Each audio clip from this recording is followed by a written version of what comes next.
Hey everybody, day 2 in LA here. I got a cup of tea and some grapes. I'm living a pink life right now, and I don't hate it.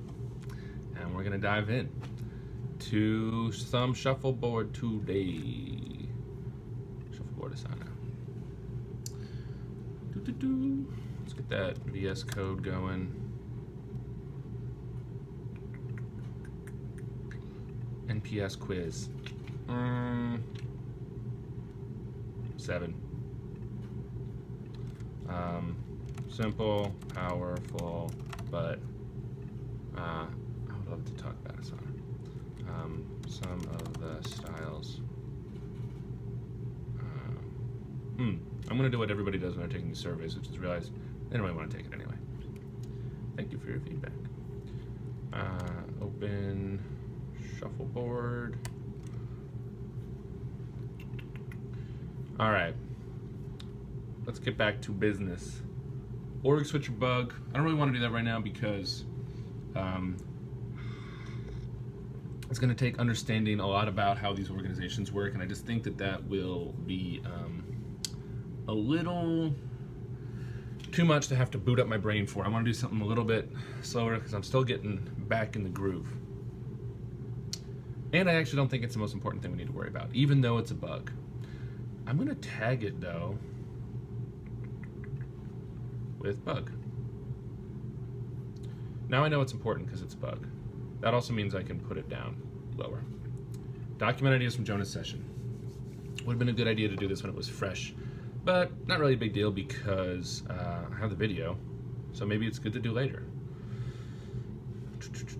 That's bug 2.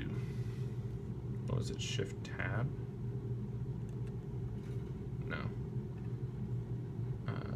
Tab T.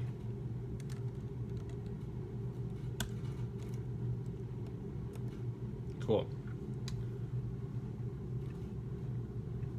Bugs.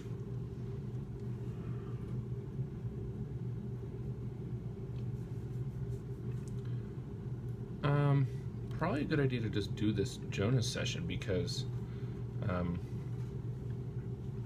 it's at the top of my list, and I think, you know, doing this test, if I'm going to do another test, I need to make sure that I haven't missed anything obvious from talking to Jonah. Oh, there's a new uploader.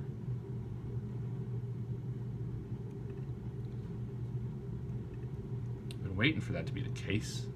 Upload new beta experience. Well, that's nice. Good to know that that's there. Man, it's funny when you come back to these tools, like, there's all this stuff has changed. You go away for a month and shit's different. All right. Hello. I'm here with my friend Jonah, who agreed to be on video. God, He's very gracious. so awkward. Doing a little product usability test. Sweet. And I've told you what about this project? Nothing. Wait. No, nothing. Yeah, pretty much nothing. Or if you told me and I forgot it. Yeah. No, So I didn't tell you it's the anything. same thing. I didn't tell you anything. Okay, great. The point is that this is the genuine article. Yes. You know what I mean? Sounds good. I want to do a little bit of a usability test with you, maybe. Okay. Before that, I want to do a little bit of a product discussion. Sure. I'm rushing through this because we only got an hour. I'm doing this project. I'm recording this stuff. Mm-hmm. So the idea of the project is that it's like just the real of what I'm doing, mistakes and all. Cool. So feel free to like have the discussion you would normally have with not only a usability tester but with like me. Okay. You know, we just talk normally. Good. I'm gonna do coffee normally. Good. Yes. Yeah. I slurp a lot in these videos. Oh man, that's hot. Okay. What else? I want to. Hopefully, we can just sort of like talk about design process a little bit because it's design related. I'm gonna do a lot of breaking the fourth wall because it's like this project. Yep. So I will probably pause and be like, I think I just tried to do this. Yep, sounds good. Yeah. I think it's fun. Let's want to start. Yeah. Okay. Do it. I know a little bit about you, but before we dive in, just plain usability testing person, could you tell me a little bit about, you know, in a few sentences, what you've done in your career and what you're up to now? I've done a lot in my career. The relevant part to this is I've been designing software for a couple decades, and I moved out of a specific like maker role about 3 years ago, and now I'm a managing partner at Atomic Object, and that means that I'm managing people. I have about 20 direct reports, and I'm keeping them busy. So I'm selling projects, and I'm keeping them happy. So, Whoa. Cool. Because I think your experience as a designer will be really relevant for this project. But you're also one of the few, maybe only person I'm talking to soon who's doing the job that you're doing now, software development. So feel free to answer as like with different hats, so to speak. It'll be cool. I want to ask you a little bit about the any stages of the design process that you do that are very generative, but also very collaborative. Maybe sort of the post, contract signed kickoff stage. Maybe you could tell me a little bit about how that goes for you guys now. Well, we prefer on-site on-site kickoffs for the reasons that you might think. It's easier to put people around a table and pass out Post-its and Sharpies and generate really quickly. It feels frictionless. I actually just this week used Miro, which used to be called Real-Time Board, and it is what it is. I was on the phone call with executives from a large company that are literally around the globe. I just want to pause and say that I didn't tell him I was building a Post-it note replacement thing. Like, it sounds like I primed him. It really does, but I didn't. I just straight up asked him that question. Like, I didn't tell him anything about this project. He sounded like maybe I had told him something, but I think he was only doing that because he felt embarrassed, maybe that I forgot, or maybe he'd forgotten, but I haven't told him nothing. So this is so awesome that he got exactly the part of the stage, and he mentioned exactly the thing that we're trying to replace, and he's talking about exactly the problem with it. Like, it's not going to be that good all the time. So there's no way we were getting it together. But the friction and the effort that you have to put in to just be able to create a new Post-it is too much. Like, anything that's more than this is too much, right? So if I were to use a remote collaboration tool, I want it to be easier than that. I want it to be faster than that. Like, I'm thinking a keystroke. It shouldn't be any more than that. And I want to be able to. The other thing about Miro is that just being able to do this is a huge pain in the ass. You got it. Picking up, moving it. Why do you move them? Oh, because you're affinity mapping, right? More often than not. Or you're setting up like, okay, folks, we're gonna do a retrospective. So let's talk about what went really well, what could have gone better, and what we're gonna do next time, right? And so people want to be able to create. That's one of the use cases I was thinking about. What's the deal with that? Put it in the column, that kind of thing. Sometimes somebody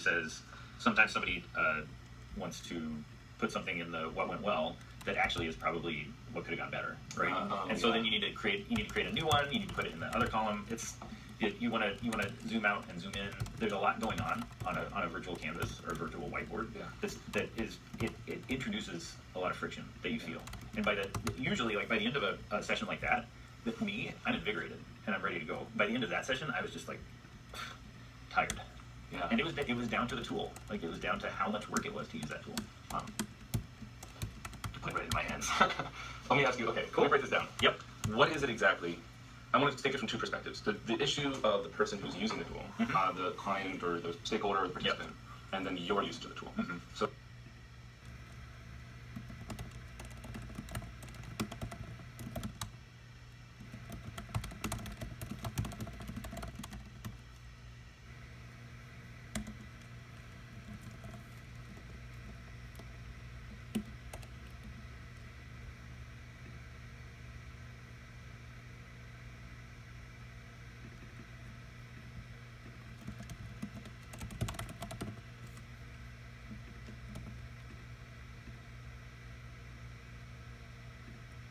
So the fact that we prefer an on-site kickoff, like, we already knew that because he's a designer. We all love the same stuff, and I'm the same way. And we've probably talked about kickoffs in the past at some point. Miro is interesting. I didn't know that he used that. A friction idea. Like, I love this idea. There's this thing like in writing code called test-driven development, where you you basically define. Oh, we did it. We did it with the test. We wrote the test for the database, and then you basically write code, and it works as long as it passes the test. And I think I like doing that for design too. Think about, like, what tests are we going to have? One test could be like, you have to be able to do this in X many clicks. One click. Like, if you go to Twitter, you have to be able to post a tweet, not counting typing keystrokes, in 2 taps, which would be only new tweet, post, And if you do some new design, you can't do it in 2 taps. It might be pretty bad, because one of the biggest things Twitter needs you to do is post tweets, for example. So here he's saying, like, this has got to have a high bar for that. Our test for the good design for this should be real quick. So, like, what do I need to do? I mean, maybe there shouldn't be a welcome screen. Well, that's actually fine because it sort of takes you along. maybe we should make it a lot easier to send the links out to participants, right? Because if you have to go and find the link and whatever, I mean, he mentioned signing up with Google. We already actually addressed one of his biggest issues yesterday. Good thing to keep in mind, that's a big deal. I love that like Miro was draining. How do we make this not draining? Moving is interesting too, because I think we're not even close. This is gonna take a while. Moving things, I don't think that that's as important to do as people think. I think moving between columns is important, but I don't think that arbitrary location for post-its is a big deal. That's my hypothesis. So it sounds like for them the biggest issue is it has to be like one click if it was an interactive piece of software, easier than like this. Yeah. Are there any other issues that they have to deal with that that are really important for that person? Maybe is any other difficulties? There's always like a learning curve to be able to use the tool, right? So like I can show you the I think I deleted it, but the canvas that we had, like everybody's post-its were hugely different sizes. Because like one person was like, I need more room. They blew it up and they didn't realize that as they blew it up, their font size would also blow up. And it's just like you just have all this like, and it's like for the first 15 minutes of the meeting, it's a clown show. Just everything's flying everywhere. People think that like what they see on their screen is what everybody's seeing, and what they want to be able to do is like pull it off screen, so that they can write it and then bring it in. And can you tell me about that? Well, they think that the viewport that they have is the viewport that everybody has, and that's not true, right? So I'll see people that will create a sticky, and I don't know why they're doing it. I haven't asked, but I assume they want to be able to take it into a private place and work on it and then bring it in, right? Because they're all high-powered executives. They don't want they're all like VP and director level. They don't want to be seen as messing up. Yeah. So they pull it off screen. Whatever. I just like they don't see what I see, so I just follow them. Already another benefit of our tool, because what we need to do, actually, do we have that though? We need to make it so that posts are private until the reveal. I don't think we've done that. 'Cause that is a big part of this, and I don't think it's not in our prototype really, because that wouldn't work, and it's not in our real thing. That's simple enough.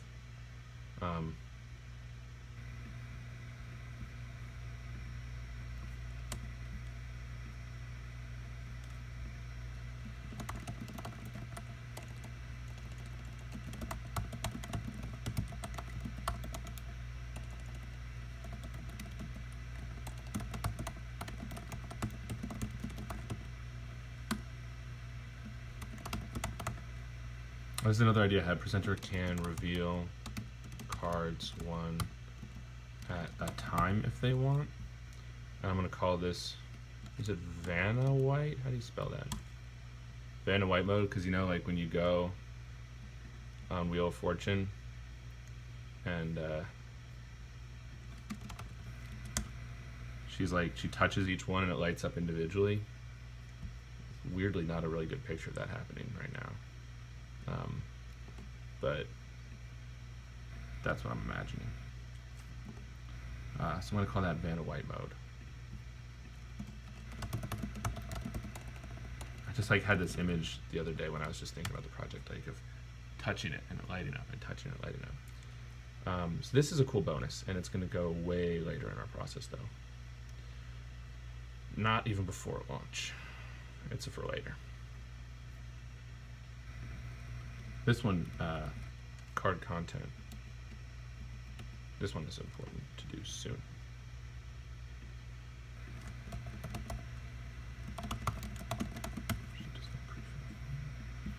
All right. Whoa. It sounds fine on them, and then they bring it back in, and it's fine. But they have this concept of wanting to be able to work on a private space and then pull it back in, which is the same thing. Like if you and I were generating right now, and we had our pens, right? And I'm writing down here, you're writing over there. You're not looking at what I'm doing. That's my thing, right? But then and I decide when I share it. Right. Or if you share it, right? Maybe no, that's bad. Yeah. Interesting. Okay. Yeah. So that's one of it. But the biggest one is that there's this huge learning curve for the first 15 to 20 minutes where people are figuring out how the tool works. What are the things you're struggling with when you're doing the tool? When you have a physical artifact here, I can with my handwriting decide on the fly how big it's going to be, right? Mm-hmm. And it's really easy for me to say, well, this size isn't going to work for me, but this size will work for me. So I can just look around. Okay, I see them like trying to resize the post-it a lot, because and what they're doing because they don't have room. Yeah. Which honestly they should just make their ideas work in size. Mm. And if I were running the session in person and they said I need a bigger paper, I would just tell them you need to work in size. You don't need bigger paper. This is what you got. Use it. So I see them messing around with that, struggling to understand how to move things, how to scale things. moving and scaling. Yep. Okay, can we go back to moving for a second? There's two reasons you mentioned for moving. One is to group things together in this affinity diagram sort of affinity map. Then there's also the sort of staging things one after the other. There's this, and then there's going to go a session with this, and I'm going to do that. And moving things between those sessions. Do you have any other use cases for moving? Well, I think actually the staging thing is really important. If we were doing it in person, everybody.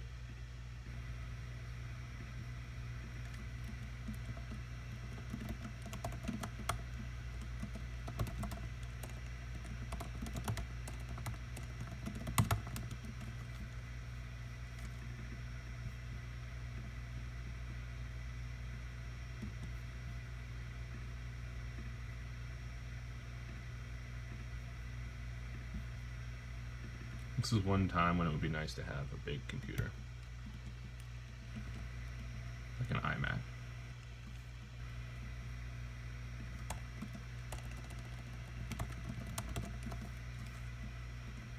Another one would be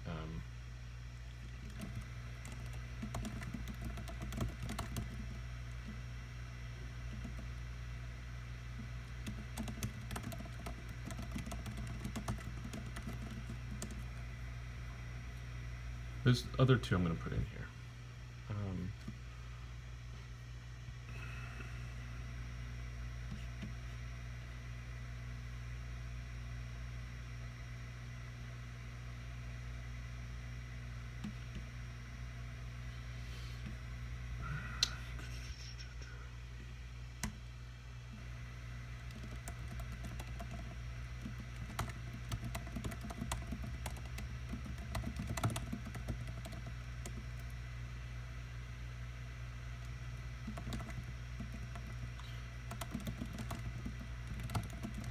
I don't really like hard limit on card content length, but I do just like not showing it after a certain point.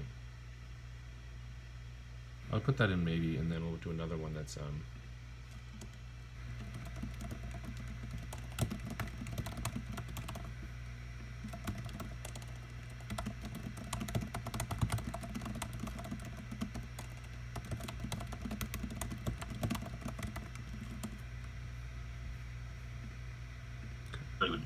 would be able to bring up their thing one at a time and explain it as they put it up. And when everybody puts everything up all at once, there comes a point where people are reading and they're not listening because they can see everything all at once, right? Yeah. Whereas the more efficient way to do it is, okay, Sam, I've got 3 things I'm going to share with you. I'm not going to put them up where you can see them because as soon as I put them up and you can see them, you're not going to read. Right.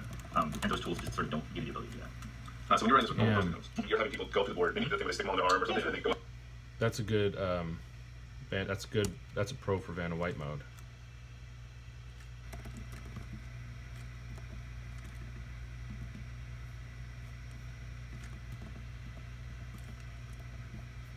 Where's Vanna? So this is actually a good example of how Asana's being a real pain in my ass.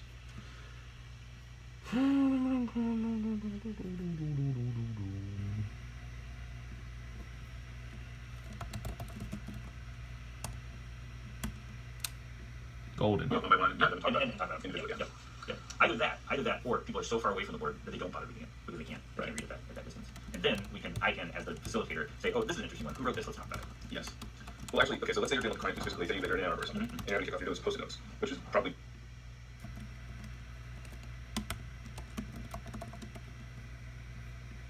Better than the tool you're using, it sounds like. You like doing it Less friction. It's much more flexible. There's just a lot of ease.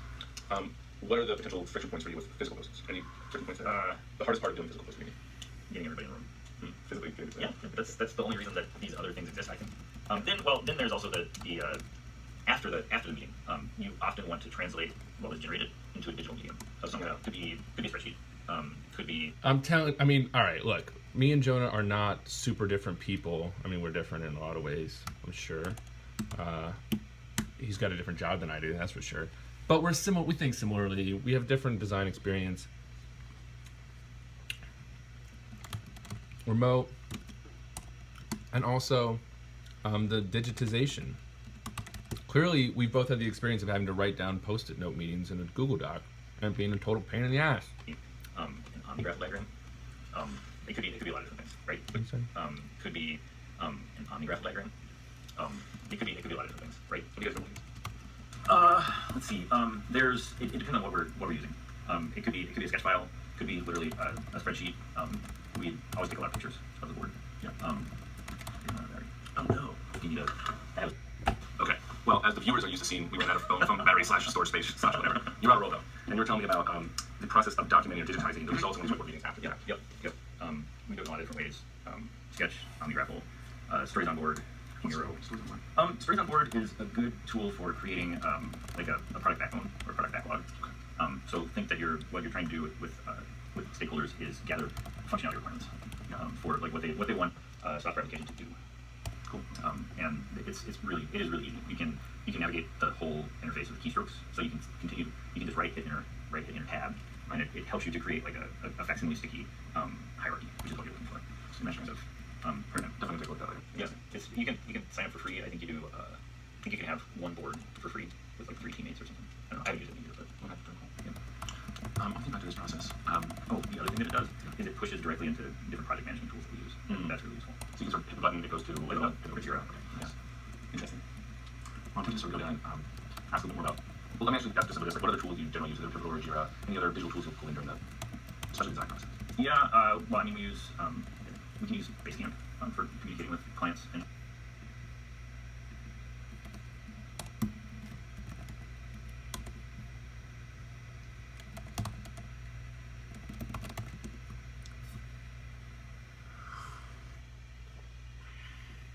Let's see what the Stories on Board has to offer us. Ooh, user story mapping tool. That's cool. Visit site, find product register.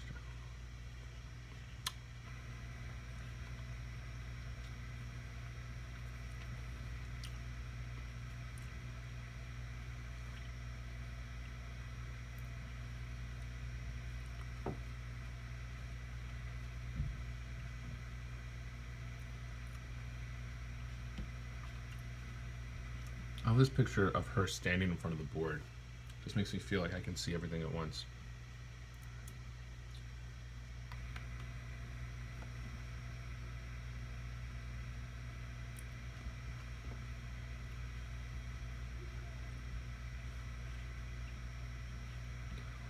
They never show somebody seeing this on a screen.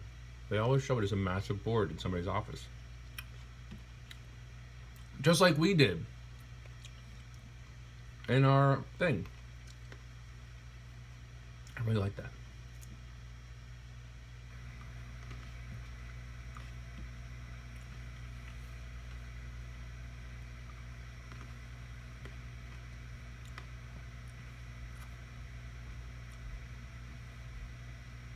Sometimes I'm just gonna, whoa, okay.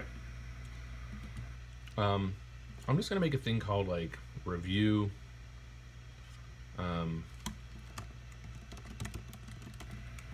review similar products.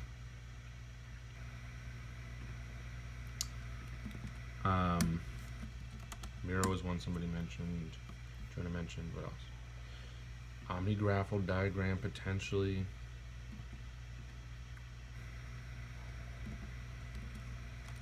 We'll just make this like a to-do, just look at other people's stuff, but we don't need to do it right now. And having sort of a digital repository of documents. Yeah. That's good. We use Slack for communicating, but Slack is a really bad place to keep track of what's going on, because it's just a waterfall. Like eventually the like if the message that you want to send is going over the waterfall, it's like 5 minutes later and it's gone and you're never gonna see it. Yeah, it sucks. It's not stuff. Yeah, it's tough for a minute. You can't manage a project. It's a asynchronous communication tool. And it's good for it, but that's all. Yeah, you can't do anything else. That's true. I mean, tools are designed for purpose, right? Like, yeah, their cameras aren't different. Screw it. You just go in and screw it or whatever. Right. Exactly. Yeah. What else do we use? Yeah, like it's not really a design process. Spreadsheets for tracking stuff. Trello for tracking to-do, which some people use it. We've used for user interviews. We've used this really interesting tool called Cassette. And Cassette can take a recording, an audio file. You can upload it, and it can tell the difference between you and me. And it can create a whole script, and it frees you from when you're taking an interview from taking notes like that. Yeah. You can just be completely present, and it'll create a full-on script. Yeah, it's cool. It's not cheap, but it's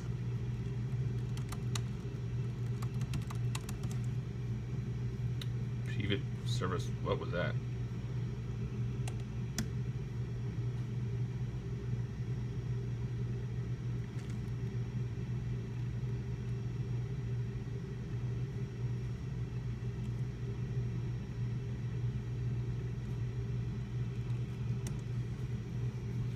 It's getting a little toasty in here, people.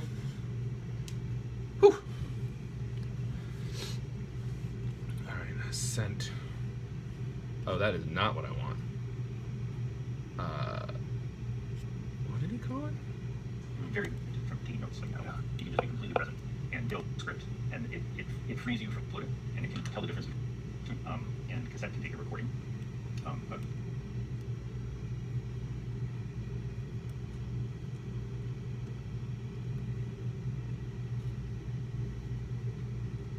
interviews, we've used this really interesting tool called cassette. Cassette. And cassette can take a recording, an audio file, you upload it, and it can tell the difference between you and me, and it can create a whole script, and it frees you from when you're taking an interview from taking notes like at all. You can just be completely present, and it'll create a full-on script. Yeah, it's cool. It's not cheap, but it's very useful. Interesting. How much is it? I don't know. I think it's This is the one. I think it might be according to time. I think we've used it. It's probably like $80 or $100 for one interview, and that's cheaper than us having two people in the room. Right. And doing an interview on your own. Oh no! Yeah. Is it weird? It's dead. Rather to have it priced per time or per interview rather than like some kind of monthly subscription. I don't know.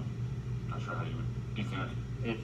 For us, it makes sense because all of our business runs on time. Right. So if you and I were on a project and we were interviewing somebody, that means that some client somewhere is paying $300 an hour instead of $150. Right. And doing an interview on your own isn't really feasible. The quality is going to degrade, and then so I need somebody to come in and help, or I can record it and then take notes after. Computer is so slow. It's because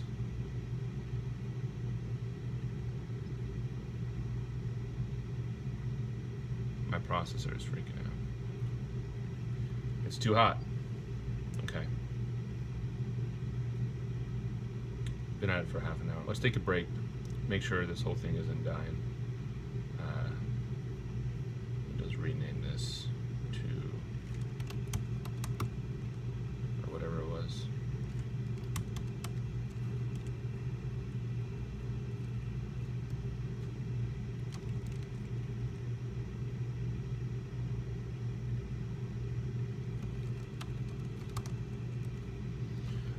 Whew.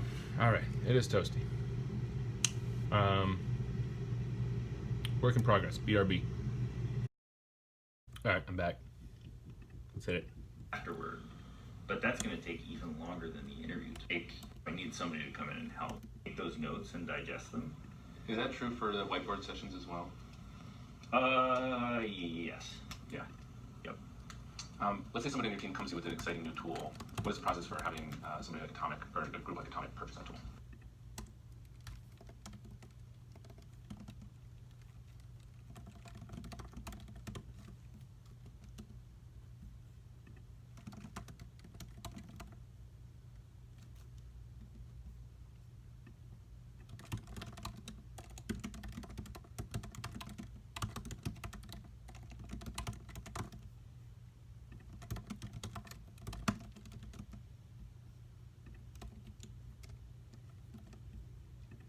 It's funny we're talking about how expensive it is to transcribe interviews. In an interview that I'm transcribing right now, and it's taking me a long time, and I haven't gotten to it for a while because it takes too long.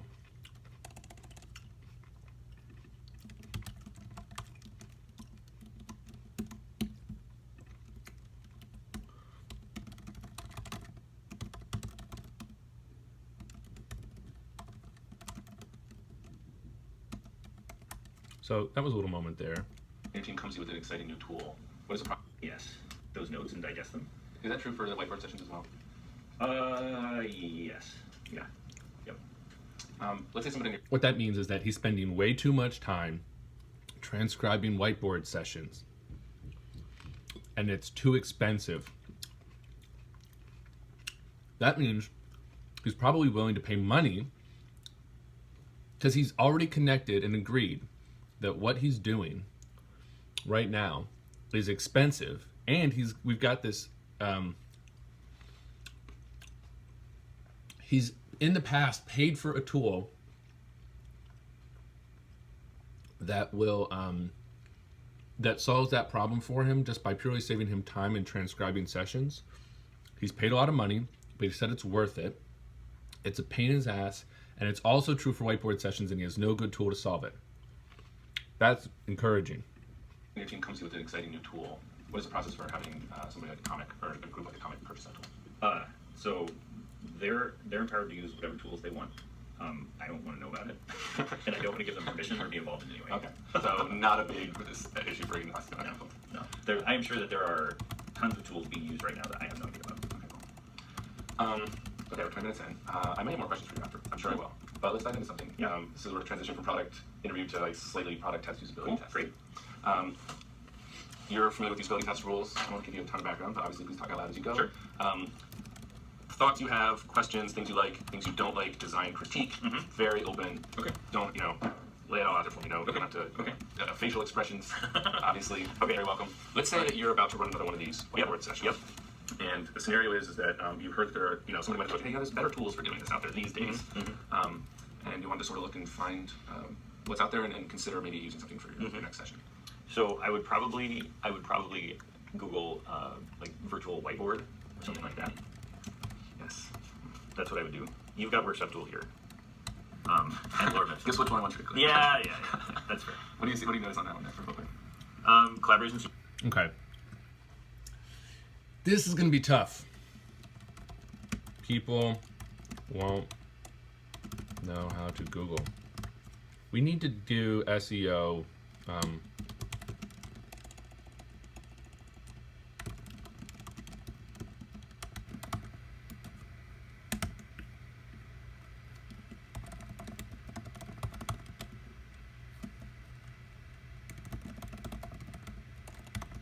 That's going to be a big deal. That'll be after launch, because we don't need that to launch anything, but we have to do it. Superpowers, that's cool. Shuffleboard's a fun name. Makes running live brainstorm sessions easy and shareable. I think that the thing that I would add into that is remote. Yeah. So the biggest reason that I would do this over something else is that I can't get everybody in the same room. Yeah, totally. Such a good test subject. Ha ha ha. Run amazing life.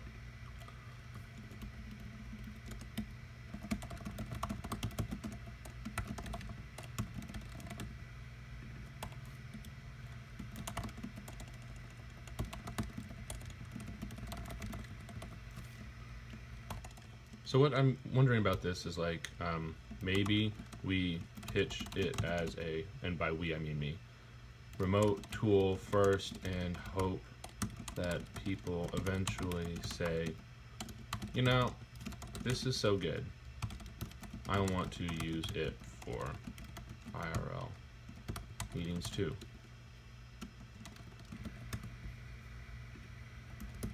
Basically, call our shot. Say this is for remote, and we will know that you will eventually love it so much you'll use it for everything. But the point that you want to know, what you're looking for, is remote tool. So that's what we're going to give you, and then you'll secretly find out, oh, this is good for everything. But for now, it's remote. Live meetings. Nothing stopping you from using it in a live meeting if you want. Makes life easy and shareable. That's cool. Interesting. Oh, okay. What do you notice? I'm noticing that it's also for being in person, which isn't where my head would go, but I think that we're, as an organization, really big on being co-located and together in the same place. But what I notice here is that my participants have their phones, so that's interesting. What does that make you think about? It makes me think that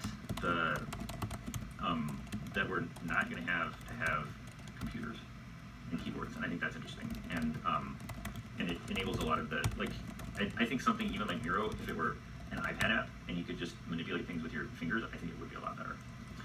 And so being able to take advantage of... I was scared he was going to say, well, if they're on their phones, I don't want them dealing with this. I don't want them on their phones in meetings. And that's how I feel sometimes. But what he actually said is, I'm glad they don't have to be on their laptop. That's cool, because what he's saying is, I actually don't mind this digital remote collaboration. I just don't want it to be a full laptop so it's obvious. And all this direct manipulation.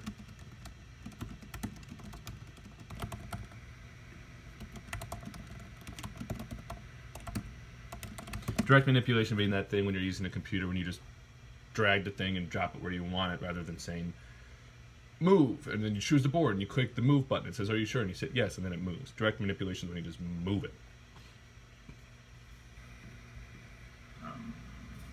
Of touch on a smaller device could be really interesting. When you think about keyboards, is it really just the fact that it's sort of maybe there's a sort of funky UI piece to it, or what is it about not having a computer as well? It's not the keyboard. It's that interfacing. Like I think what collaboration and generation work wants is to be tactile. That's what it wants as a medium. I think it requires it. And when you don't have that because you're using a laptop, and then you have this artificial interface with a mouse that's not real. That's not what you would want. So I can totally see being generative on my phone and just being able to finish a sticky, flip it off, do the next one, flip it off. And I could see it release, sort of removing a lot of that friction. It also opens up the possibility that you use a stylus. So there's no keyboard at all, right? You can't just write on the screen and just flip it, or get out of here. And then again, like organizing things with your fingers is much easier than trying to organize things with a stupid mouse. Yeah. Right. And I think that's something like if Miro were a native touch-enabled application, and we were all let's say that we were all using. I'm just curious, React, drag, drop. I know there's this React drag and drop stuff, and we should eventually gonna have to do this, right?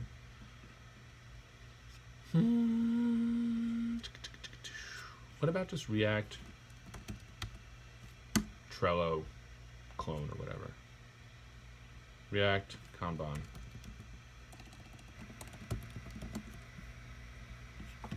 This React D&D stuff is built by people who really seem to know what they're doing in React. I think it might even be Abramov, the king of React. One issue I have with these low-level libraries, though, I will say, is that I am too dumb to use them sometimes. I don't really mean too dumb, I just mean it's hard for me to understand how to use this stuff. So, like, what's the API? Dustbin. Okay. Drag around, sort of.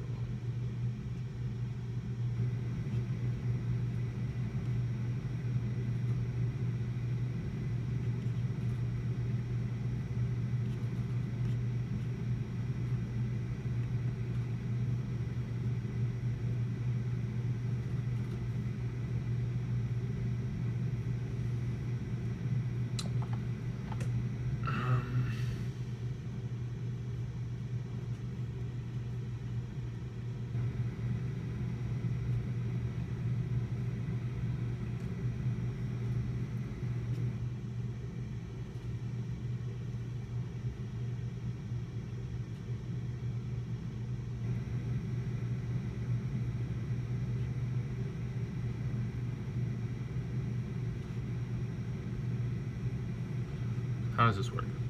You define a thing called columns, where you give them an ID, and looks like these are pre-filled cards.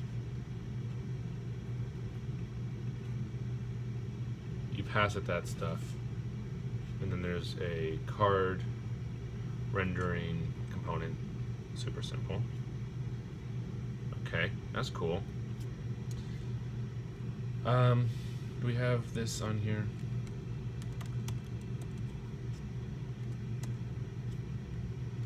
I feel like there was columns or something. I don't really remember.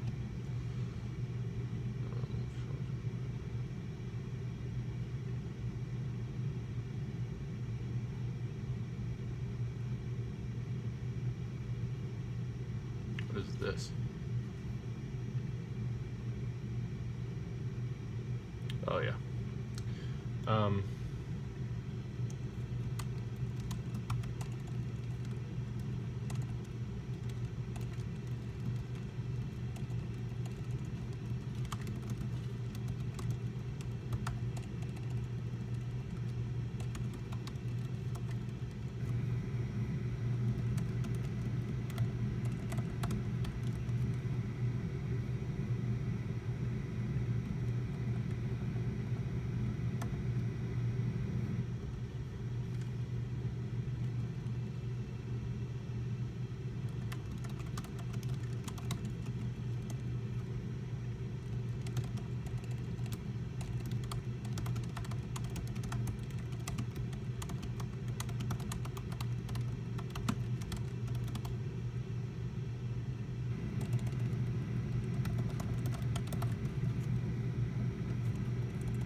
This I feel like should be sooner. Two-dimensional grid is like a maybe, honestly.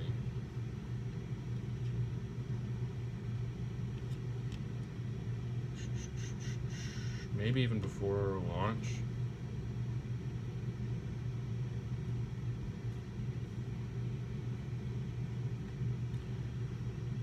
Figure it out later. Using iPads, and we were all hooked into maybe it's an Apple TV app, and we're collaborating that way. I could see being paperless and that being okay. I mean, being pretty interesting. Do you have any concerns about technology and screens existing in a meeting context, period? Well, you'd probably have to ask people to put their device in Do Not Disturb mode. Right. Because if not, like,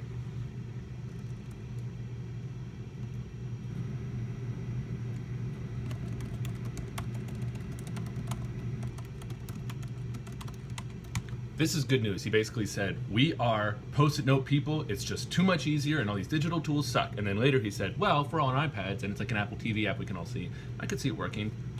Bam! That's good news. That means that the Post-it Mafia, of which I consider myself a member, is open, potentially, to a digital tool as long as it's done right, in the right format, on the right platform. notification. They have to ask people to put their device in Do Not Disturb mode. Because if not, like, notification, and everybody's distracted. That's a good idea. So, I mean, I don't know if an application could, when it's open, just like force Do Not Disturb mode. Yeah. I don't think that's possible. It could prompt you to do it, but you'd have to do yourself. So anyway, that's what I saw there. That seems really interesting. Takes the pressure. How's that feel? Great. I'm all for Excuse me. being not under pressure. Thank you for glasses. Oh, really? Yeah, that's good.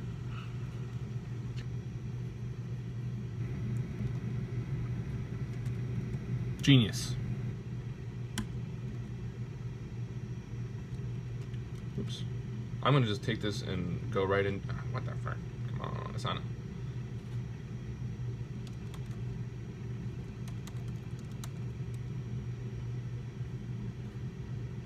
Easy enough. You're just reading here now. Yeah, I'm just reading. I'm getting a sense for what this thing is. What is it? Is the question in your mind right now? Yeah, Like, what does it do? Yeah, what is it? Yeah. I mean, if this were a video, I'd click on it to see it in action. Yeah. Anytime with a software product, I come there and there's a video and it's not of the tool in use, I'm going to go away immediately. And it's like, call us to schedule a demo. No, sorry, but I don't talk with one of your salespeople. I just want to see, like, is this thing good or is it not? Yeah. Is it what I'm looking for? Is it not what I'm Totally. So the best part of paper and markers without the hassle. That's cool. I mean, Where did I say I was gonna make a video, a nice marketing video? Jonah says this. Good to keep in mind when we do that video. the good part about paper and markers is that they are they're easy to use. Yeah. And you can focus on the 1 second.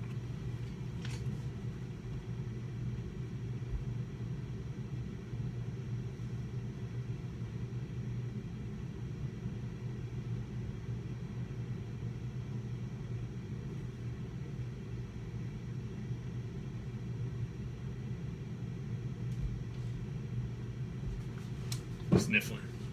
Let's do it. tasking view. And they're very flexible, right? It's easy to just move them around. It's easy to generate more. It's easy to get more. Yeah. But the downside is probably most of us can't write as fast as we can type. Handwriting can be bad. And then there's always the in-person experience is great because you're really connecting. People are sharing their ideas openly. They're able to write something down and then exposit on it to the entire group. That's all really great. Yeah. But being able to capture that experience to digest it later, that is hard. It's not tough. It's a lot of this work. Yeah. That doesn't necessarily generate value. Good. So what I'm hearing is you have a Post-it note fan that's open to. Sure. Okay, good. Sure. The main thing is that the what exists in the market today that replaces the Post-it introduces a lot of friction in the generation process, which is exactly where the friction shouldn't exist, right? Well said. I love it. That's awesome. Okay. Cool.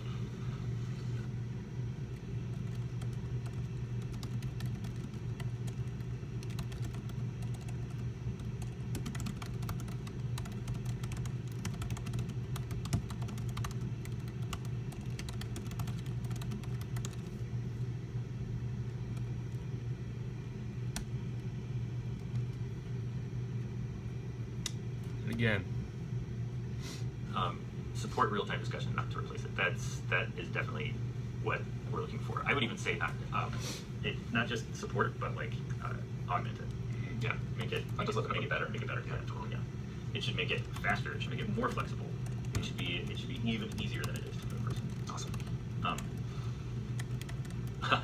When we're taking pictures of whiteboards to keep everyone.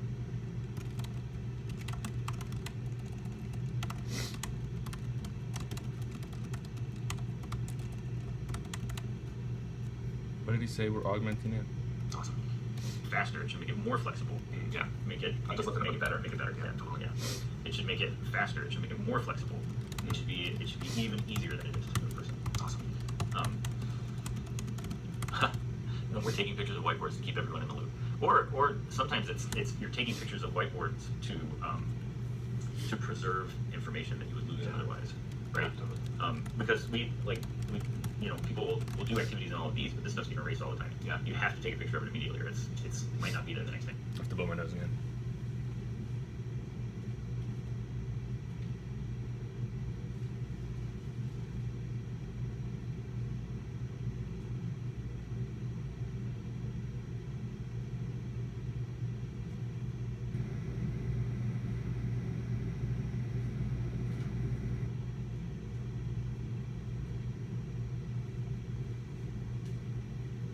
When you sat down to watch a video of somebody doing this Then come back. for real, Great. unedited, did you think you'd watch somebody blow their nose as many times as you have? Feeling Yeah. hard work and then gotta make sure it's not Yep. Works for with remote team feeling all the time. Yeah. You have to take a picture of it immediately, or it's might not be there the next day. Come back. Yeah, that's a great feeling. Yeah. Only hard work and then gotta make sure it's not Yep. Works with remote teams. Make sure everyone is heard. Keep everyone's focus where it should be in the meeting. Cool.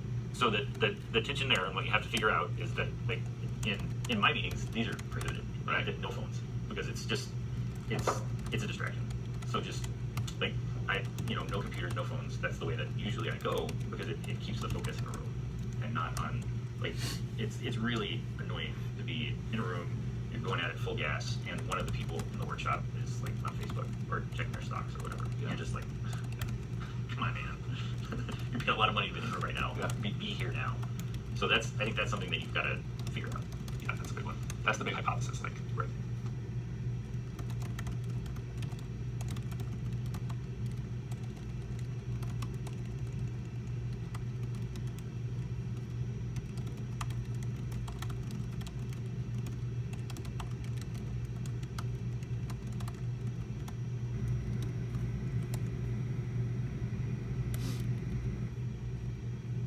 does this make sense? Yep. Okay. So I would want to. What I want to do here is see a video. But if I wasn't going to do that, I'm not going to do this yet, because I don't know if it's the right thing or not. Well, I'm not going to. Oops. I'm not going to log in because I don't have a login, and I'm not going to sign up sight unseen. Right. I want to see something first. That's me. If there was a video that showed you some demo of the product and you saw it and it looked potentially good, Yeah. potentially useful, Yeah. would you be comfortable? What would you be comfortable doing then? Then I sign up and just start using it. Cool. And the way that I usually buy software products is I want to see it, whether or not there's a credit card required, whatever. Like I have a process for that. If it's like free trial, but you give your credit card, I'll just say, great, how long is the free trial? Okay, set myself calendar, but cancel this. Yeah. And then I just jump in. And I will usually look for something like this when I'm preparing to actually do something. I think he said he was on it. So run a workshop, do something like that. That's not even in person. So, and I just did one. I did one on Tuesday. That was, like I said, virtual, people all around the world. No way we could get together. Yeah. So Okay. So I'd sign up. I'd probably use it. And actually, I signed up for Miro.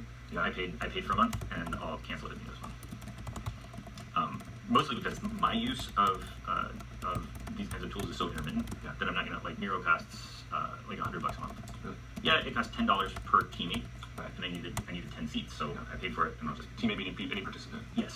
You can have unlimited viewers, but what do I want a viewer for? Yeah. No viewers. Spelled right. So I need everybody to be able to work in it together. Okay. Let's pretend that you watched the video. And Okay, you've seen something now that looks sweet, let's potentially do this. useful. Okay, I'm gonna try it for myself. So basically I'm creating an account. It's not like a sandbox kind of situation. Okay, cool. I'll just send that video. All right. So what do you notice here? Well, there is a a bunch of stuff here that I recognize. I know what it is. Okay. Meaning Spring Retro. Yeah. Okay. This is nice. This is fun. The fact that there's a task list. That's cool. I might also want to just be able to get rid of it forever. But this is cool. The cool thing is that there are things here that I know what they are. So Sprint Retro board, got it. SWOT analysis, cool. Feature kickoff, excellent. And then I guess that this board is like archived, maybe. Oh. Wait, what happened there? Archived, maybe. Oh. So I'd probably jump in and just see like, what is this like? Yeah, I'm just looking for my prompts. How do I share my screen? Okay. You're Becky. Okay. Hi, Becky. Great. That's fun. Cool. And these are the people here. Becky's the owner. This is as if you were Seeing it on my phone. Yeah. Mm-hmm. Cool. You pretend that you were in a meeting. This is for somebody who pretend you're in a meeting that somebody asked you to join. Cool. The one thing that I would say, the one thing that I notice is that the requiring login with Google can be problematic in some settings. I have a lot of corporate clients who aren't allowed to use it, so they need to really like what would be preferable for that is just like if you have the link, you can join. Yeah, no need to log in. Totally. And so security through obscurity kind of situation, and that happens a lot in really large organizations. Most large organizations are Microsoft centric, so they will have Microsoft IDs, but they will not be allowed to use Google at all. Like we can't use Google Spreadsheets, Google Docs. They can't see them. They can't, like if they go to them, the corporate firewall has just walled them off completely. Wow. Okay, cool. Cool, but I'm going to join this meeting. Cool. Let's say that she does. Okay. Well, this spread. Great. These are your answers. And I can just type. Oh, so I'm typing stuff here and sending it, and it's popping up here. Got it. Yep, that's great. Do I... So yesterday I actually built that feature because that made so much sense. I just threw it right in Asana right away as soon as I remembered hearing it or whenever I added it. But if I hadn't, this would be some really good ammo to describe. Well, this is why you can't require people to log in with Google, because they can't even get to google.com on their... It's not feasible. Their devices are probably not going to allow for that. So when I send them here, they're going... Great. These are your answers. And I can just type. Oh, so I'm typing stuff here and sending it, and it's popping up here. Got it. Yep, that's great. Do I... So when I send them here, they're going to the whole group. Yeah, I mean, but this is a little bit out of order because we jumped into the mobile mode. You would be the presenter in the original scenario. Sure. In fact, you'll see how it works. Okay. Let's actually jump back to there real quick. I'm gonna just turn away from you so you don't spoil any spoilers. There's no spoilers. So let's say, Okay, you're ready. This is not a link, it's just a text box. You could copy it. Yep. Maybe it'll say copy and you can paste it in Slack. Okay.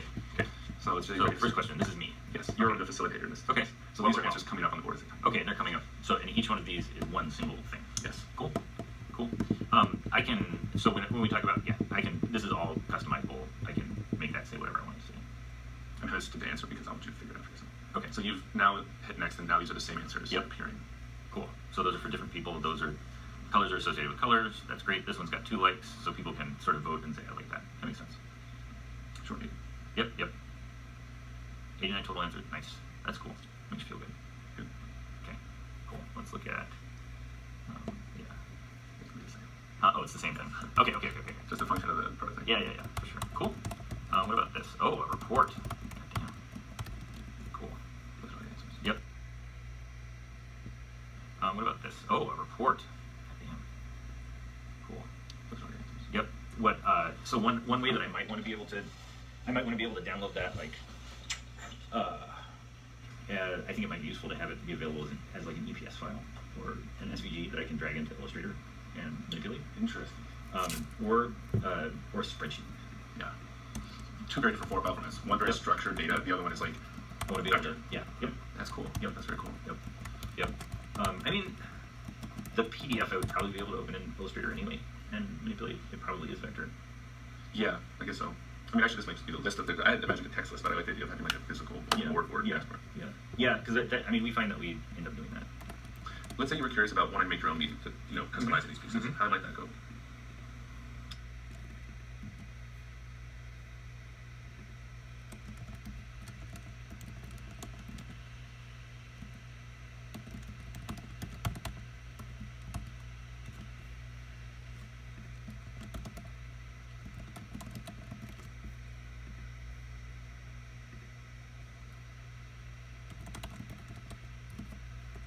I say first video because I feel like I probably will want to eventually interview him again.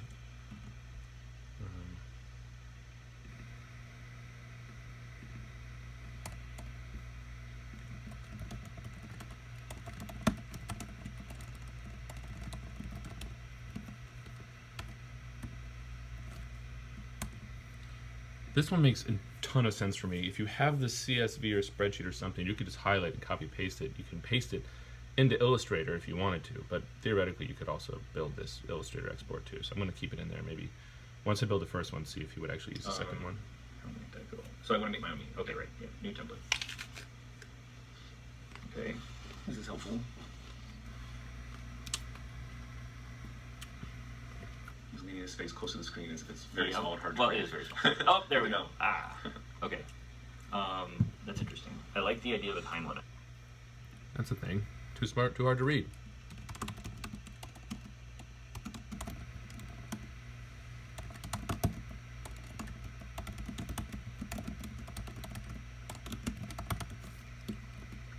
If somebody's moving their face like this, it's too small, make it bigger. That's good. That takes, it enables me to use the tool and not have another thing that I'm paying attention to. Yeah, that's really good. I would almost like, okay, so is this, what I'm doing right here is defining a step, right? Okay. Got it. I mean, I should have it, maybe it had a blank slate that you click and then it's filled in to show this better. But Right. I didn't build it. Yep. And each step, I can define the time limit for each step. Cool. One thing that I would also want over here in the agenda is a total number of minutes I have right now. Because if I know I have 90 minutes, just save me doing the math, and then I can see it, and I want to fill up my time. And I might even want to, over here in the agenda, be able to adjust my minutes. Yeah. Because I'm probably trying to stay within a time box. Very interesting. And I'm not going to want to jump through the agenda to, okay, I need to tweak this a little bit, this a little bit. Just let me tweak it all in one place. Got it. There's probably a lot of things. This one is maybe for later, but this one, because I don't know how that would work exactly, but this one is very clear to me, a backlog item. As soon as we have times, do we have that in here already?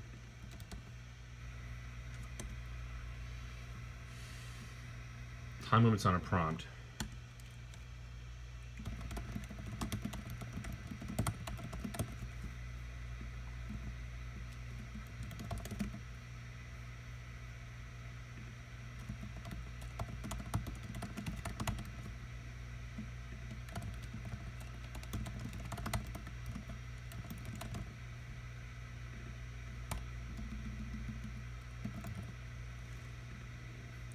But we need to actually have time before we do any of this.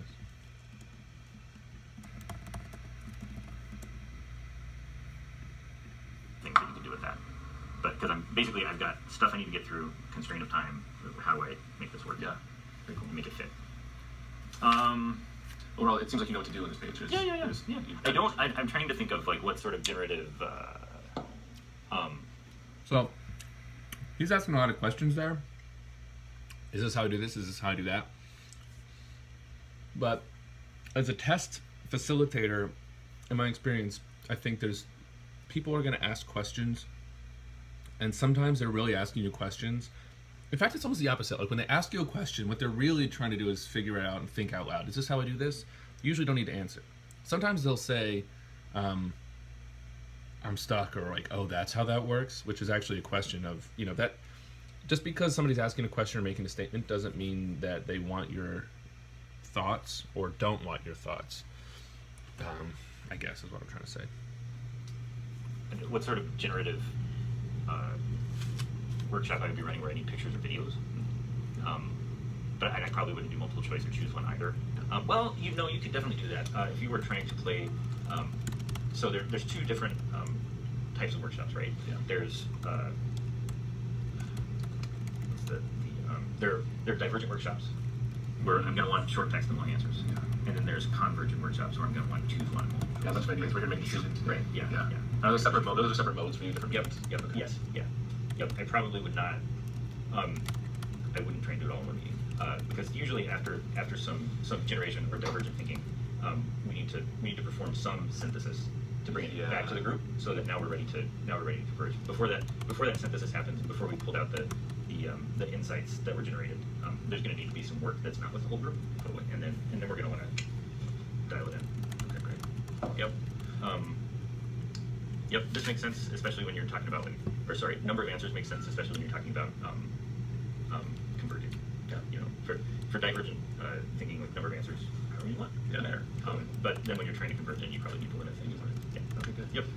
Anything else to add to you on this page? When the time ends, move to the next question. I probably would not want to do. That's too much. That's too on the rails, and I don't want to control.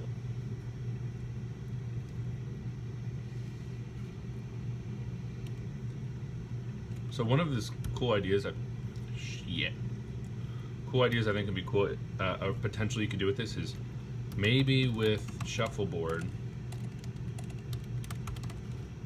you can have divergent and convergent steps without a synthesis step in between. Meaning, okay, you could have a workshop where you come up with a bunch of ideas. Then somebody takes them, they do a bunch of prototypes, they have a meeting a week later, you show the ideas and people vote on which ones they like. Or, maybe with shuffleboard, you can have those in the same meeting. Come up with a bunch of ideas, people vote on the ones they like the most. I mean, that's sort of the pattern that we've seen. So the question is, do you have to have them in separate meetings? I think Jonah's thought is probably a best practice, but what if we could use a tool that would allow you to have meetings where generative and voting all happens at once? So like some angle, like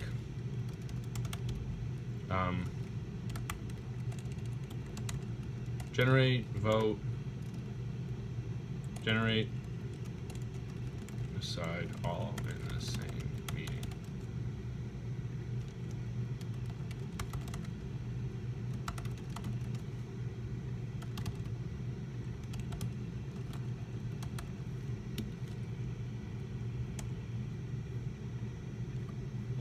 Supporting you, not autopiloting them. Yep. And I also might want to put, I would like to be able to put into the agenda breaks.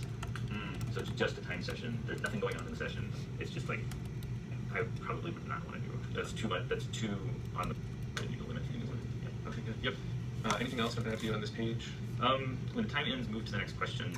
I probably would not want to do it. That's too much. That's too on the rails, and I don't want to control when I kick off. Supporting you, not autopiloting them.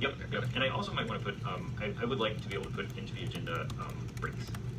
So it's just a time session. There's nothing going on in the session. It's just like 5-minute bio break. Totally. And I'd like to be able to add it in here. Very cool. That makes total sense. Because if I, like what I usually have, especially if it's a client-facing workshop, I'll have a slide deck that's on the screen at all times so that people know what the schedule is. That's brilliant. We need that breaks.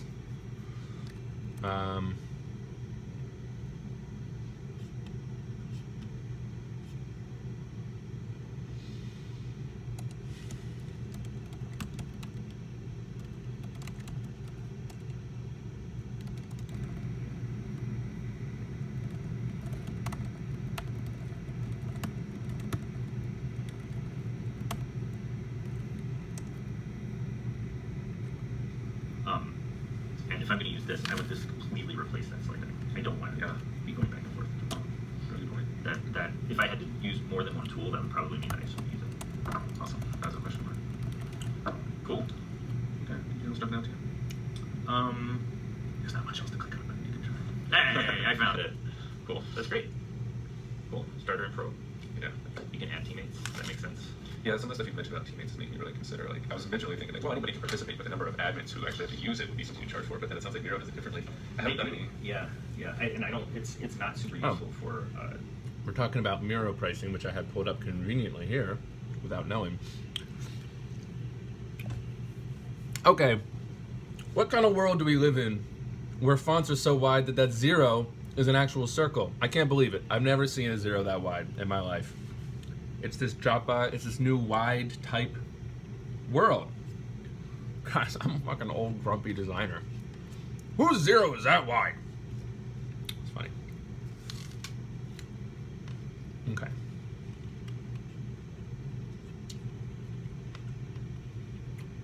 You only get a couple boards.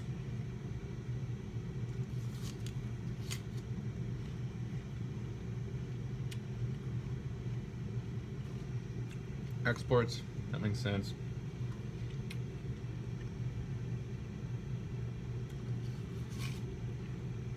Ooh, custom templates. That could be a pricing thing.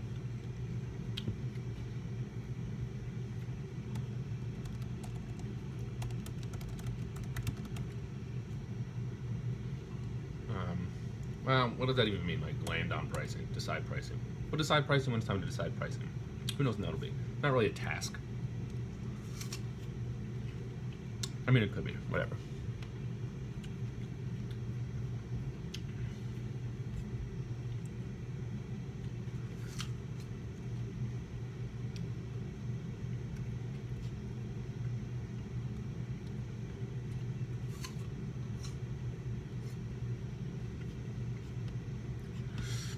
Oh my god.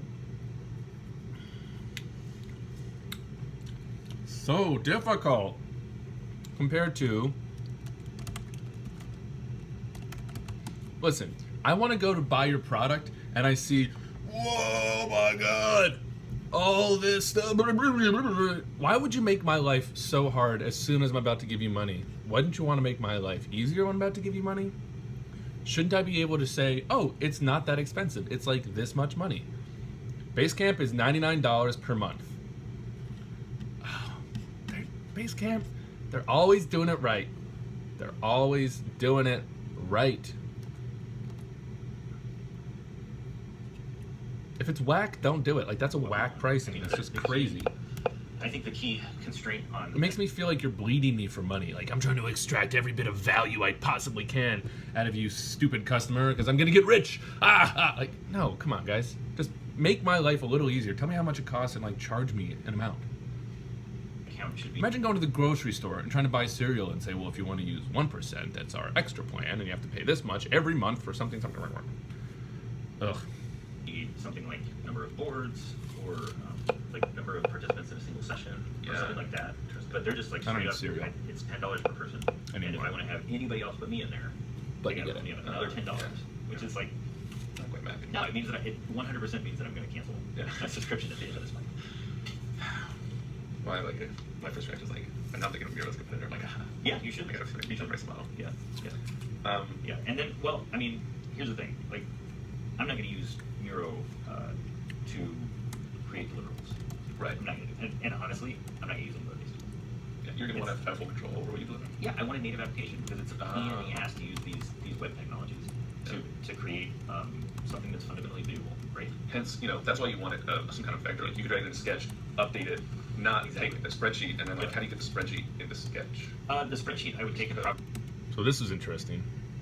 application because it's a pain in the ass to use these web technologies to create something that's fundamentally viewable, right? Hence, that's why you want it some kind of vector. Like you could write it in Sketch, update it, not take a spreadsheet, and then like how do you What did he say exactly? These web technologies to create something that's fundamentally viewable, right? Hence, Fundamentally Create, what? Something that's fundamentally viewable, right? Hence, that's why I you don't know. want it some kind of vector. Like you could drag it into Sketch, update it, not take a spreadsheet, and then like how do you get the spreadsheet into Sketch? The spreadsheet I would take and probably import it into another tool, like like I could let's say that we're generating features for a product backlog To spreadsheet, I can to Basecamp or to whatever. to Pivotal probably. Got it. Yep. We have about 15 minutes left. Okay. We're not done though, Okay. because we're going to do something else wild All right. here. All right. I would like to run a retrospective Okay. with you. Cool. Right Oh now. no. In Shuffleboard. Oh no! It's Okay. really happening. This is That's brutal. what's happening. We're doing it. Because I remember what happens. It breaks. And I can't even do it. Okay. On my phone. Well, I'm realizing now that my phone's occupied. Should I wonder if I should be the administrator or the? Yeah, you should be the administrator. Okay. You're running this. So now that we've had the you've done a good test as a facilitator, this will be your experience as okay. All right. So you just have to for a second. Let me log in. This is embarrassing. Okay. I'll join this meeting. Copy. What do you use? I feel like it's like a good idea to have a live demo with a potential customer and have it fail. I was gonna say like once in your life, but maybe for every project, just so like you like are like, no, I'm gonna make sure when I write code that it's not broken because I know that this is the emotional pain that I feel when this shit doesn't go right. Like I want it to work. I hate when it doesn't work. But this is really not a joke. This is the same thing. Oh my god. But Just done. oh, you got it. We're just trying to get him the link right now. So I'll watch this. Sorry, people. Am I really liking with the word? I'm not getting it. Actually, once.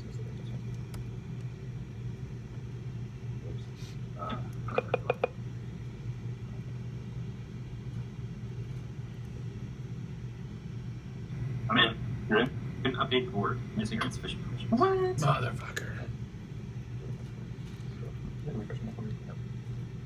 You got insufficient permissions. Gotcha. How did that work? It's fine. I'll log it home. Exciting. We'll log in. My conversation with these meetings before this is like a good question to figure out what really is good and bad about the product. It's not rhetorical. What do you think is the biggest thing keeping Atomic from being a shuffleboard subscriber? Besides the fact that it actually has to work. I think the login things. Yeah, we would want our clients to just not have to log in or have a login.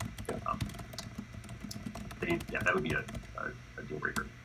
I think the other thing is that there's so much freedom because we're a consultancy. There's so much freedom to find success however you want, and that means that although at a really high level, there are commonalities across process, design process. There's also a lot of variability. Yeah. And so like I think we have coalesced around Sketch as the vector editor, Right. And then Illustrator for illustration. Other than that, and like the whole Sketch and Vision combo, is probably pretty locked in at this point. So it really, basically as before, it doesn't really sound like Atomic has tools that it uses as like the fundamental tools. Let me ask it a different way. Like I could ask, it sounds like if it were to be used, it would be used by either a designer and Atomic running through the client. Yep. If you were to have run your meeting, say you had that meeting to run again, what would be the biggest thing keeping you from using Shuffleboard for that meeting? No, it's probably just knowledge that it existed. I think that for the exact meeting that I just ran, it would be great. Yeah. Another thing that would be helpful is sometimes when we're generating with a specific in or layout in mind. So think business on canvas, Yes. persona generation, Yeah. stuff like that. Is sometimes when we're generating with a specific in or layout in mind. So think business on canvas, Yes. persona generation, Yeah. stuff like that.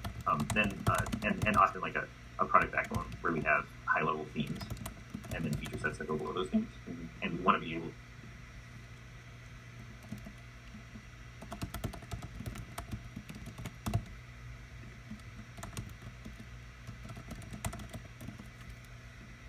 to manipulate those things in real time. Some more dimensionality. A product backbone where we have high level themes and then feature sets that go below those themes, and we want to be able to manipulate those things in real time. Some more dimensionality than just the list of. We want to be able to manipulate those things and then feature sets that go below those, and often like a product backbone where we have high level themes and then feature sets that go below those themes, and we want to be able to manipulate those things in real time. Some more dimensionality than just the list of steps, like maybe a two-dimensional sort of canvas. Yep.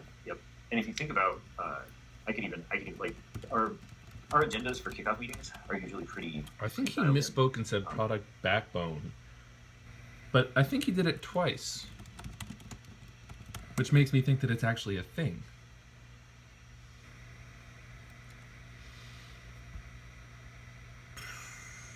No.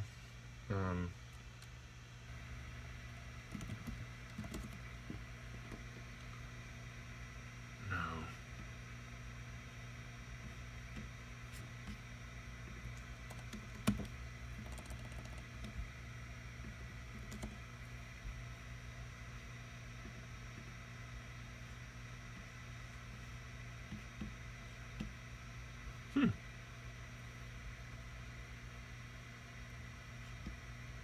Hey, Grand Rapids.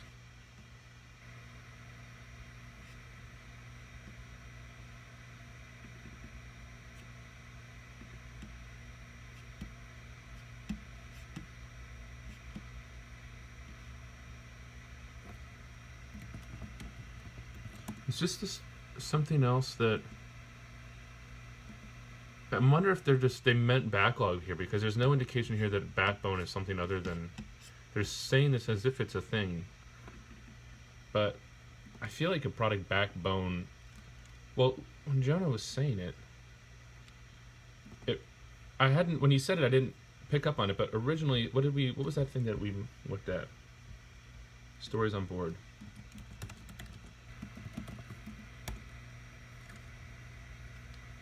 This thing does kind of have like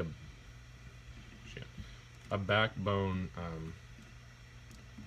like thing to it, because there's this solid part at the top, and then you could imagine these ribs hanging off. A little too literal. I like the idea of calling things product backbone. This is what I'm imagining. I don't know what that meetup was about. But generally there's a sense, I mean, this is like not new, but there's this idea that there's like a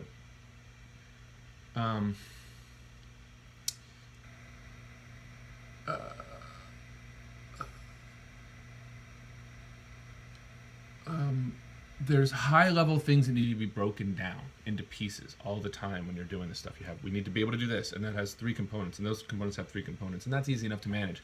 But once you get 5 levels deep, it explodes in complexity. Explodes.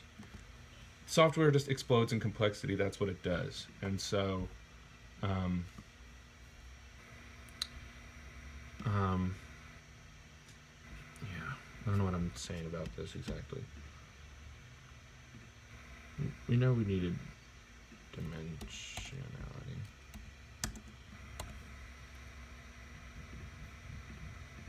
In terms of time. Yeah. But it is a lot of generation. A lot.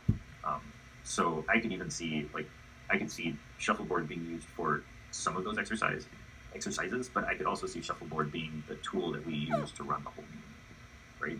So there may be parts of the meeting that we don't use shuffleboard for, but we're using shuffleboard as in between with Keynote.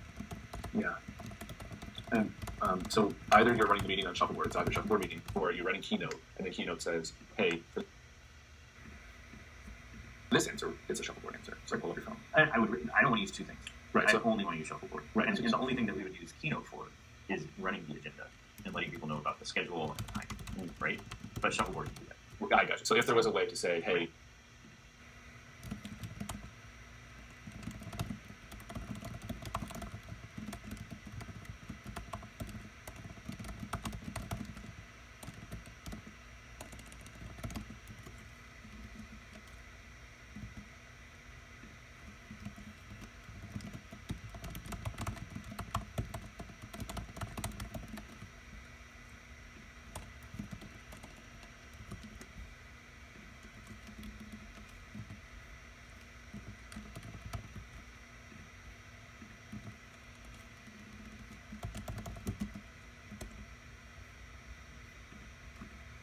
welcome to the meeting. There's no question first, but we are going to show some basic something. Right. We don't have to use Keynote anymore. Right. Yeah, totally. There are going to be parts of it that are more a highly facilitated experience, where you're let's say that we're doing a business model canvas, and a business ecosystem, which is a flowchart, and we can't do that here. We're drawing entities, we're connecting them with lines, we're going to do that on a whiteboard, right? So for that step, what I would want shuffleboard to do is just say, this is what we're doing. Explanation of what we're doing, and how much time is left in the session. You still want the time. Yeah. The time is universal. Like you can't have. You can do sessions offline, but the timing is still going to be in shuffleboard. Yeah. That's right. Yep. And then stuff like we could do we do an innovation game called Remember the Future, where it is just like you're just generating things. It's cool. It's a game where you ask the question, like, let's put ourselves on shuffleboard.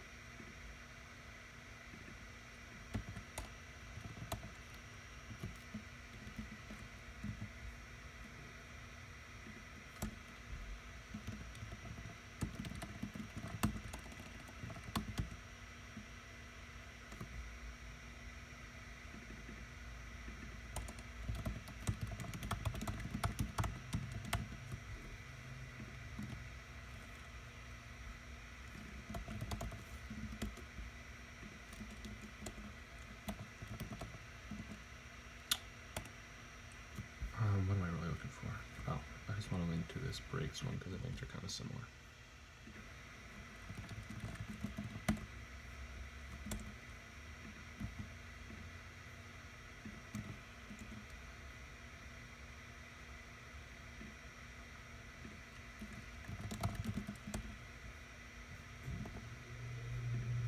We're launch date. So we're at the beginning of the project right now, factually, but in our heads, we want to go to launch date and we want to look backwards and talk about everything that went well and how well things went and put those up there. And what we're really looking for are success criteria.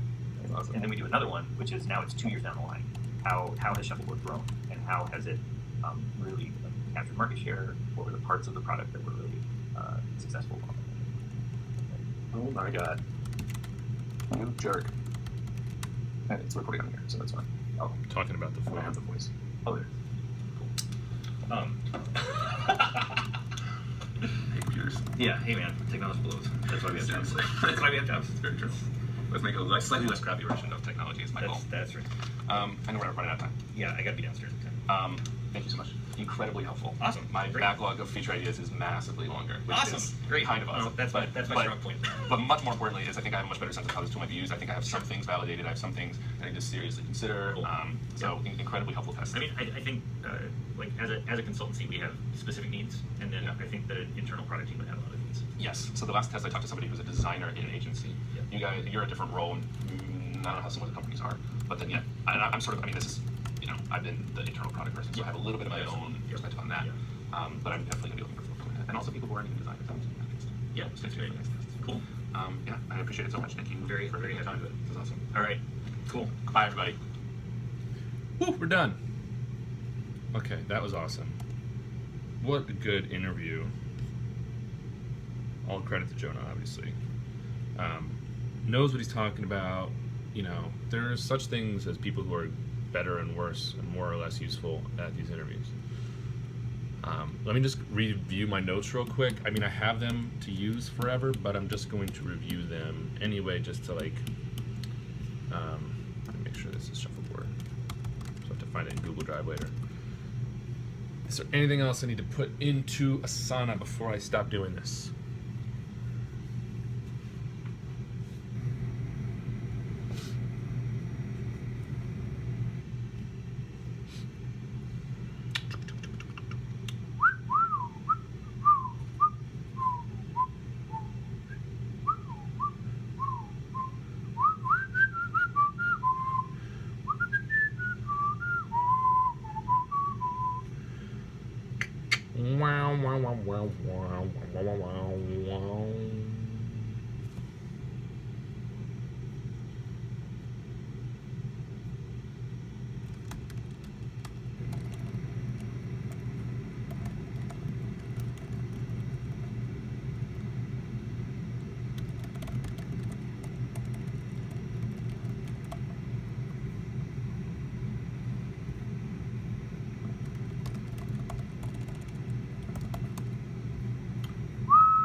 Skua is in skeuomorphic.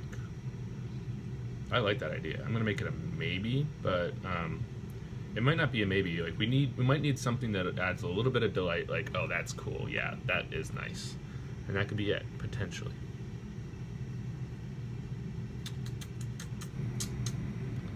Don't know what to do about that exactly. Besides make it also available on laptops. Friction. I mean, the big takeaway here is sometimes I like to do takeaways at the top.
Oh, I mean, the other big one in that takeaway was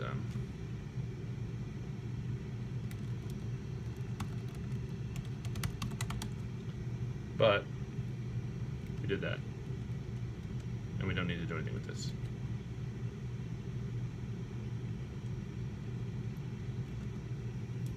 Great.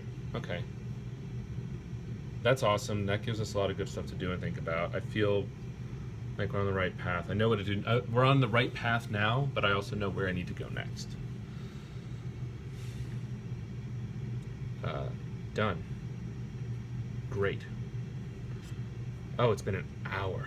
Okay, definitely time to take a break. Hey, I'm back. Usually I only do like the morning for these videos. It's afternoon time, but I figured I have time today. I'm only going to have a week to work on this sprint, because I'm going to be traveling again after that. And although that Jonah session this morning was really productive, I felt like I still want to write some code today so I can scratch that itch, because I want to just make some stuff. So what do I want to do? Card content is secured. That is a good idea. There's definitely some card management, the slide container, slide manager stuff. There's some work to be done there, especially if we're going to do things like allowing you to add breaks in cards, stuff like that. But I think that feels like a big chunk, so I don't want to do that right away. So, okay, this one actually is so there's another one here, which is code basic landing page copy. Let's go to Whimsical and get that landing page copy that I had. I could also just get it from YouTube. But let's just go here and export this once. Get that copy basically there so that we can kind of, write what we're doing. Excuse me.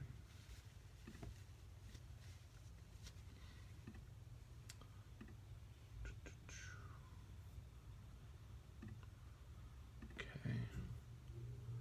Is there anything else I want to use for this? I mean, I probably might want this stuff. That's all the saved copy. I don't need that.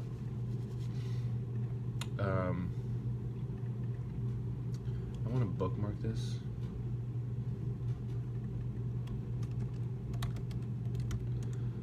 And yeah, the other stuff I don't really need. So I'm going to work on just getting this copy. Did it open? Yeah. I'm going to just start working on getting my homepage to sort of look like this. Because that way when I do tests, at least people can kind of sort of see what this thing is a little bit. So I'm going to do that, and then I'm going to emphasize remote on that page when I do it. Okay, that's what I want to do.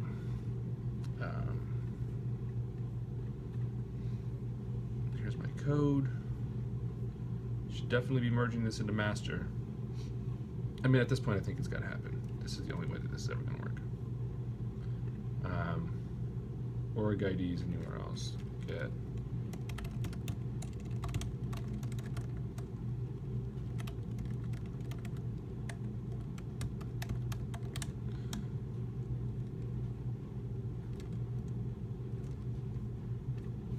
Okay, that worked.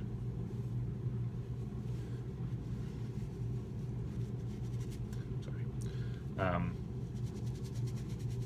mustache means you have to really do your nose thing. This is a weird thing for me. I'm not really used to it. Man, that's one of the benefits of not having collaborators on software projects. Those merge conflicts. Super breezy. Okay, now we're on master. Let's just commit to master. And we're going to commit on our home page.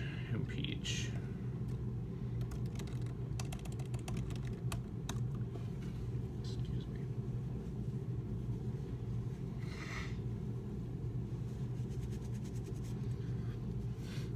Nobody wants to see that. Sorry. Okay, so here's what our thing looks like. Here's what we want it to look like. or here's what it looks like, here's what we want it to look like, sort of. And here's our code for this page. So let's take a look at what we got. We got a hero. It's basically a formatting to put stuff in the middle, it looks like. Probably that's what that does. All right, what else are we gonna want? We're gonna put a video in there of how it works. Worry about that later.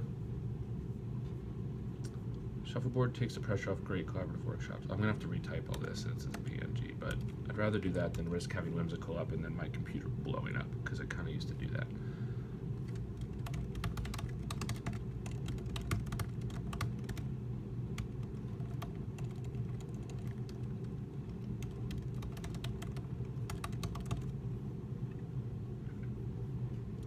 Great. So let's see, is this working when we add this stuff? Yeah, it is. There's stuff happening here. You can't tell, but there's a video here. Cool. So now we're gonna have these little homepage features. We're gonna have 2 testimonials and a call to action button. Try for free, free trial, no credit card reward, which is the same as this. So that's there. These are gonna be, I'm gonna call them a feature block. That's these things here, and I'm just gonna put in a div that captures our H3 for each one, and then it's gonna have a paragraph below it.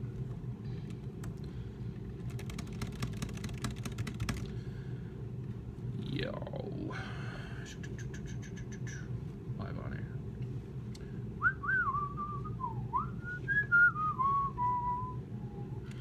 Feature block isn't a thing; it doesn't exist. It's actually called a feature block wrapper, just in case we want to make an actual component called feature block later.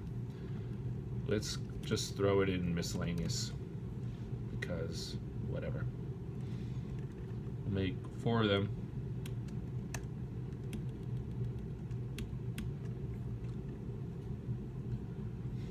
Run engaging collaborative meetings with your team.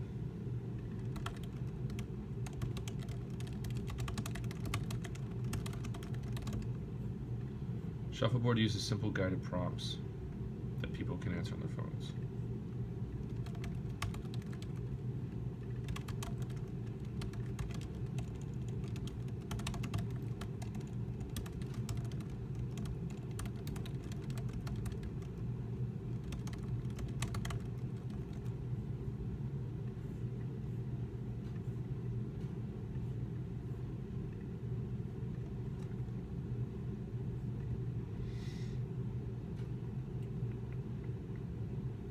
I can never remember where wrapping is.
All about these M dashes.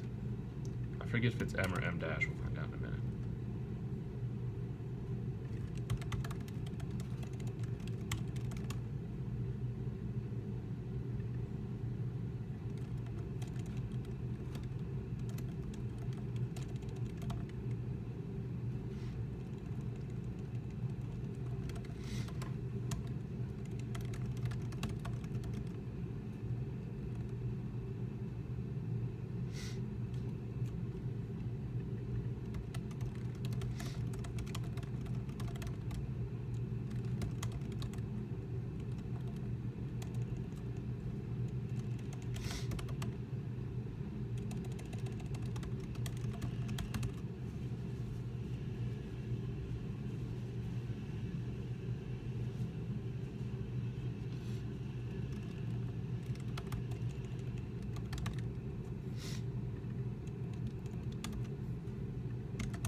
not M, turns out.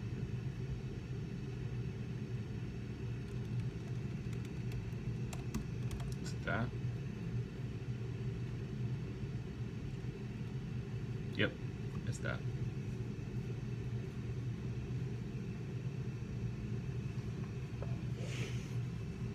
Excuse me. All right. H2 needs a little love.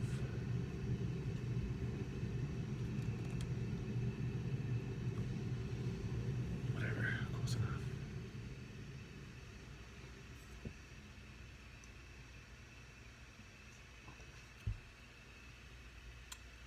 You know, we don't have any images for this, so why don't we just not have images?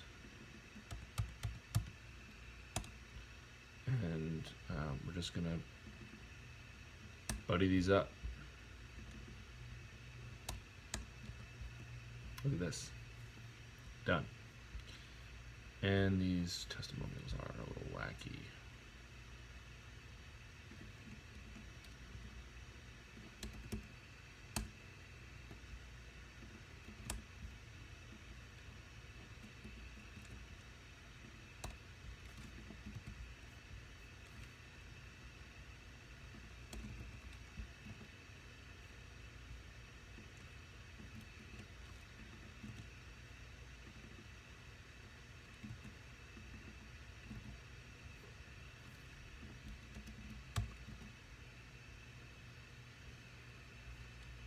Here it is.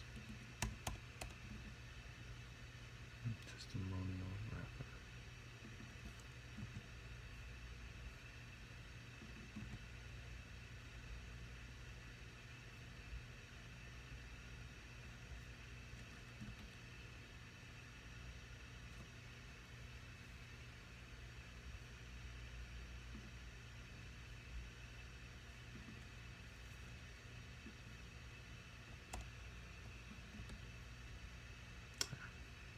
Not really what the error message said.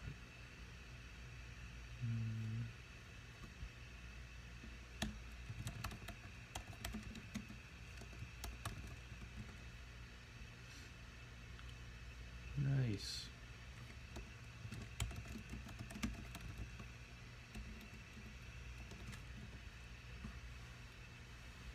Okay, look, this ain't the prettiest thing in the whole world, but it's getting there.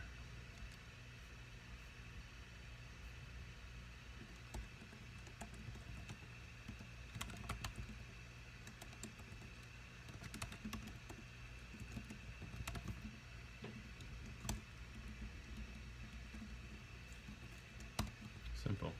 Done. Great. Great. Great. Wonderful. Great.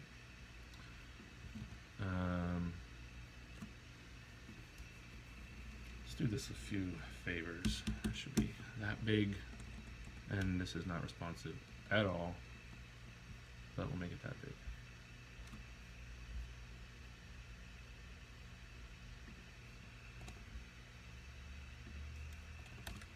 Basically double it, quadruple it, depending on how you think about it. There's this note shuffleboard.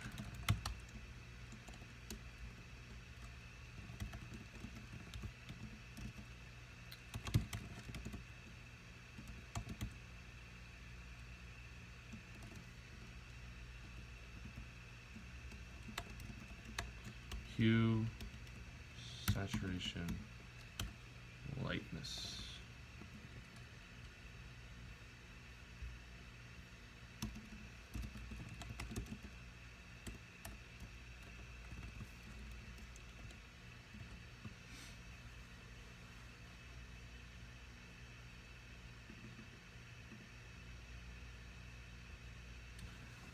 Good enough.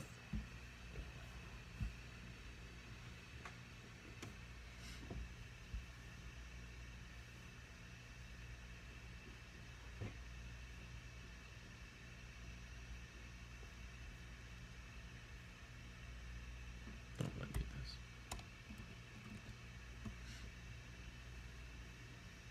I don't think. Maybe. Now we're just messing around. All right, guys, it's ugly, but we've got some landing page copy. So this is shippable, you know? This is a thing that you can put out into the world. And it's ugly and you're embarrassed. And that's fine. Ooh, if only we could make this that pretty. Probably can and should. And by that I mean we definitely should not. What a waste of time. It's a beautiful distraction.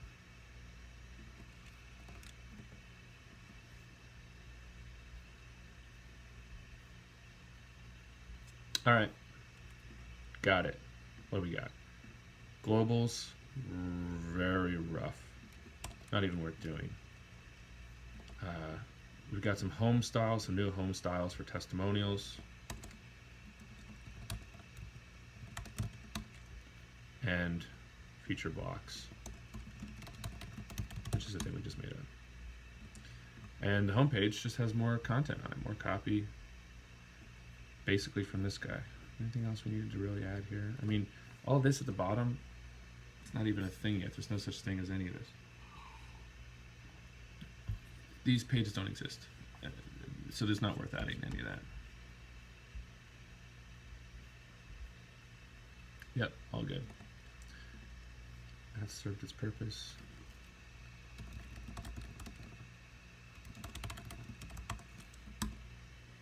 Great. Did we emphasize remote enough?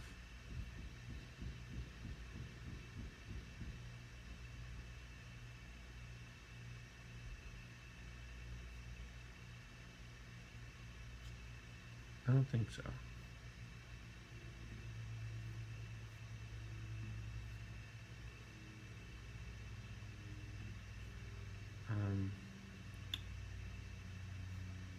Trash. Downloads. There we go. Where do we want to emphasize? Well, how about this guy right here? Shuffleboard makes live brainstorm sessions easy and shareable.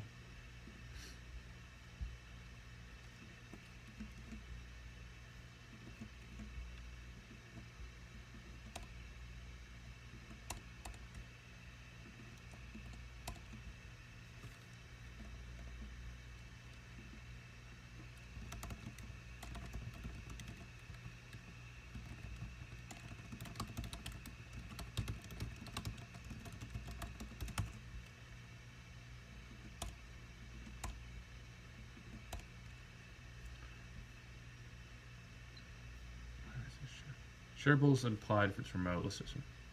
Live remote brainstorm sessions. Live sessions easy. Even for remote meetings. Run amazing live meetings.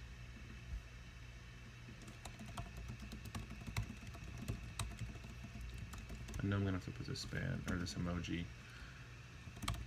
in a span because that's what it makes you do. I forget what it's going to tell me to do.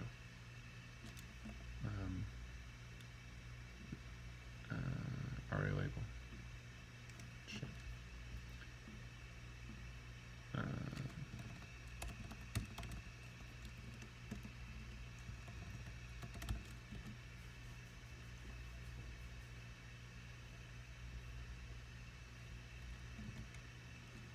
What happened there?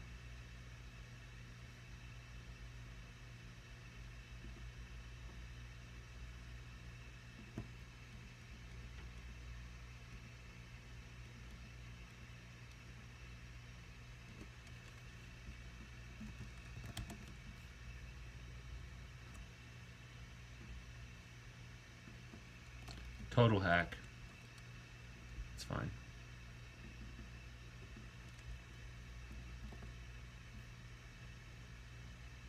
Redundant now.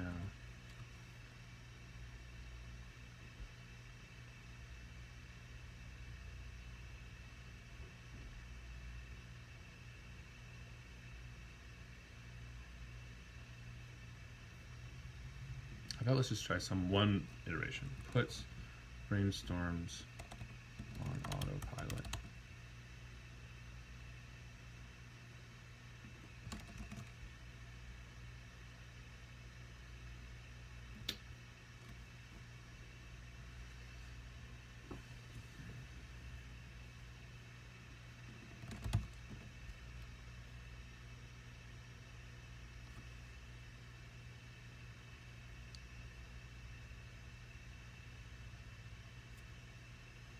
All right, and we'll do the old git commit amend.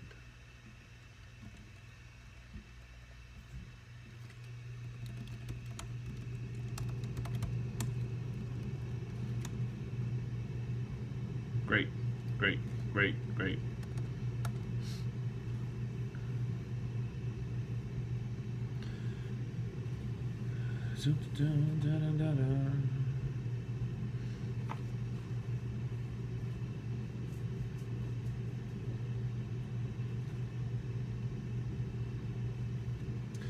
I don't think I really want to dive into a whole feature right now. It's just a lot, and it's the afternoon. I usually don't do that kind of work on this project in the afternoon, but I might just want to mess around and just clean things up a little bit. It's nice to just, you can't spend too much time on this, but every once in a while you just got to sweep up the floor and, you know,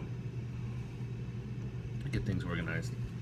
I could definitely do that and get some styles down, some basic styles here, since at this point I've built enough features that it could be feature complete if I wanted it to be.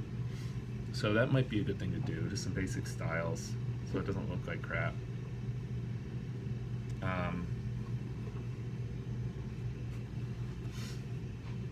You know, just some colors and styles and stuff. That might be worth doing. Probably would be worth doing.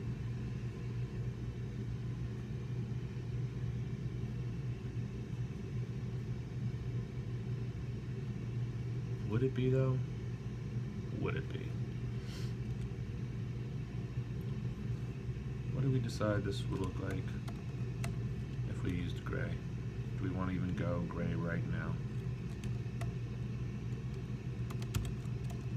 Bulk.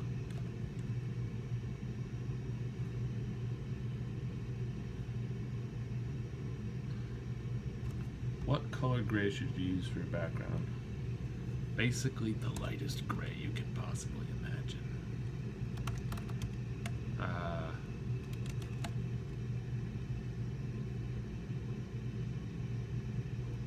Something subtle. And then these would be the same.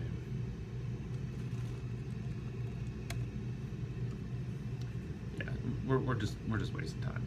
I mean, this is all good to do eventually, but let's keep it crappy. Let's keep it crappy and focus on building good features, or even just resting so that we can build good features tomorrow and not just messing around with stuff that doesn't really matter. As a designer, I gotta say, sometimes this pixel pushing don't really matter.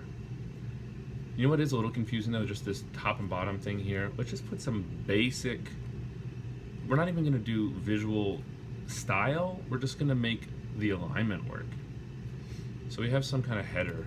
What is that? Is that called a header? I usually call it that. Apparently not. Nav? Top nav, yeah. Alright, so we got a thing called top nav.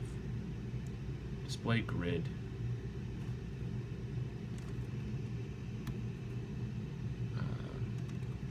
We just have to add another item in here because we have another thing. So that style is actually basically good. Except it's not, because that works for two different things, and some of them have this bit and some of them don't. So instead, we need to do something else. Instead, we need to leave that as it is. And we need to make a thing called a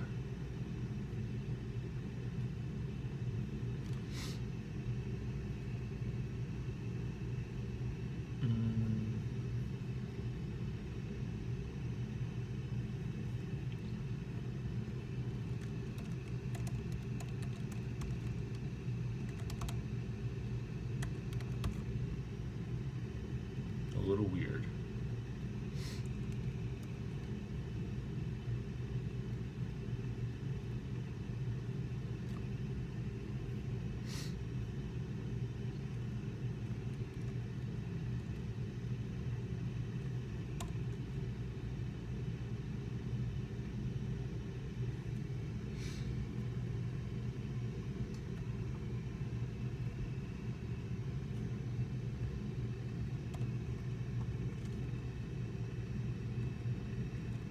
How do I put an arbitrary number of things in CSS Grid?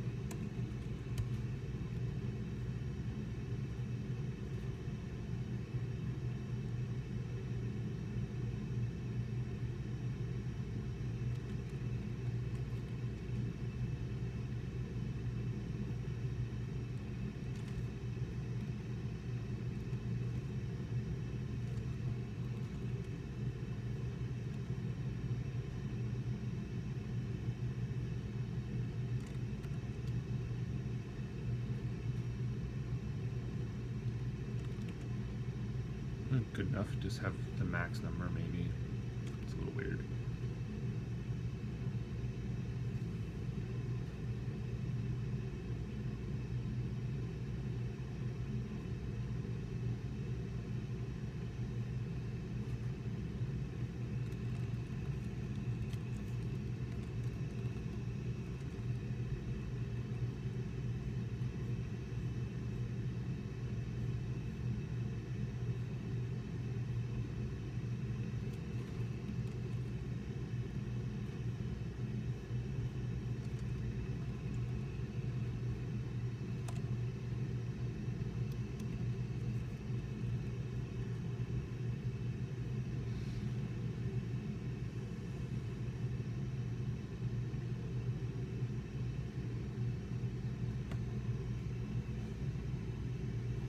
Actually, there's only ever one thing here because this doubled up thing is going away.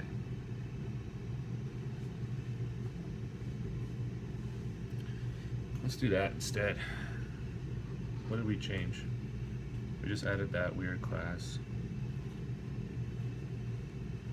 Yeah, get rid of all of this. Instead, go to our org picker.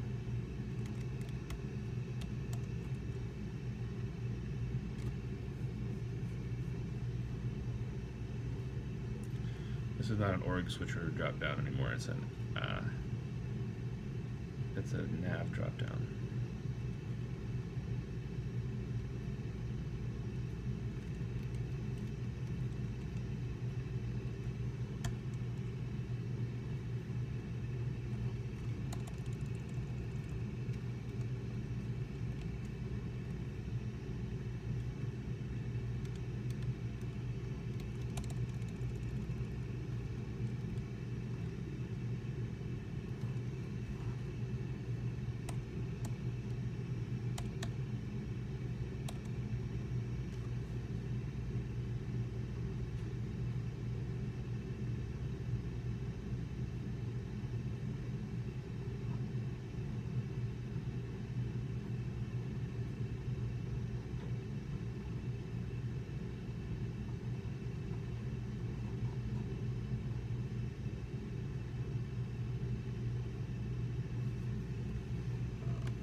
doing what I did literally yesterday, but that's all good because it needs to happen.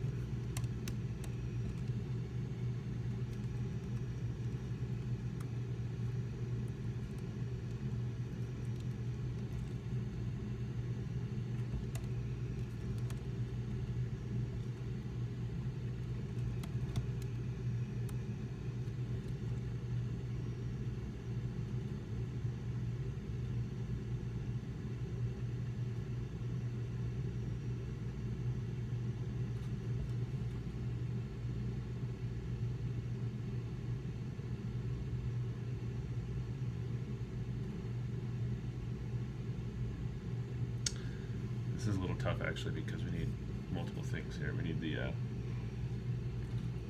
org context consumer for a couple different things.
We don't need this toggle anymore actually at all.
Let's say that's a thing.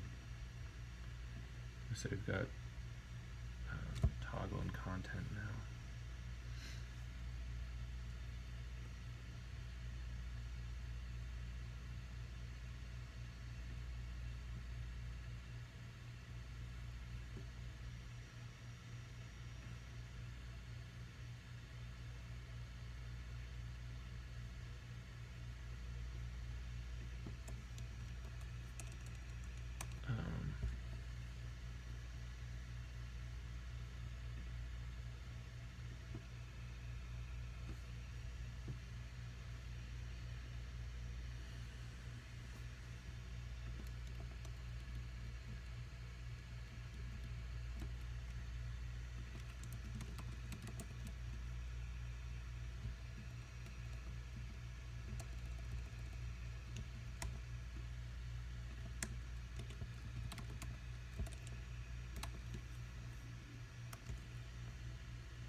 messy here, but it's all good.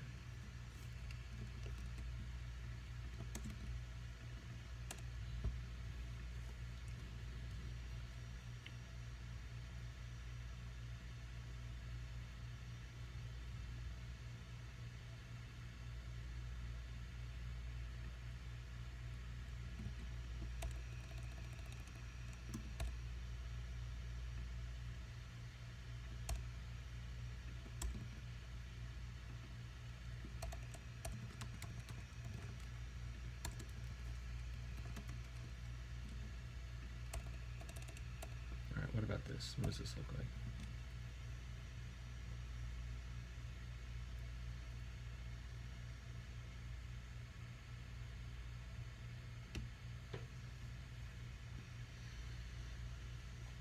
App layout container should really have all the logic for this.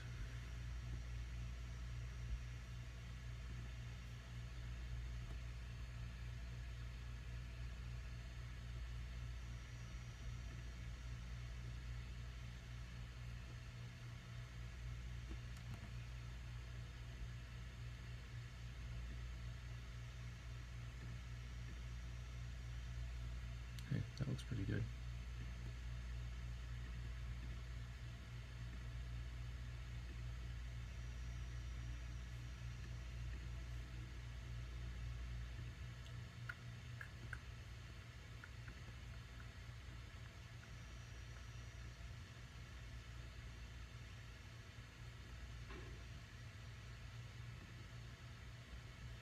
I think I like that.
Is that what I called it?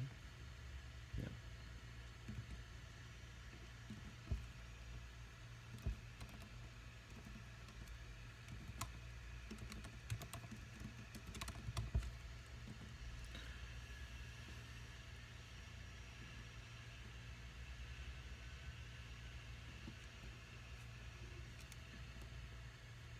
Ooh.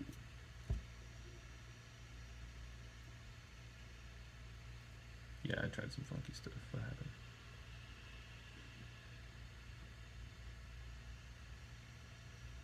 Yeah. I think I need to do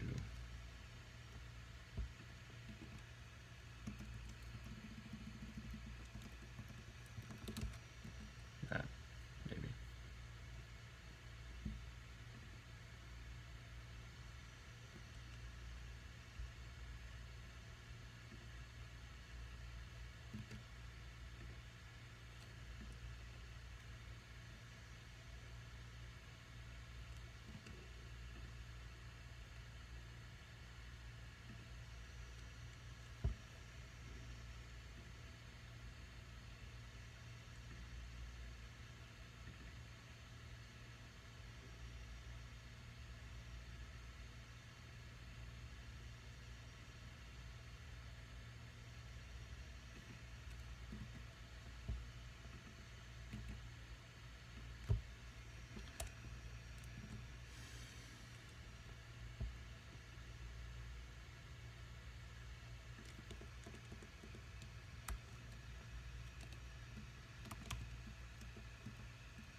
that how you do this?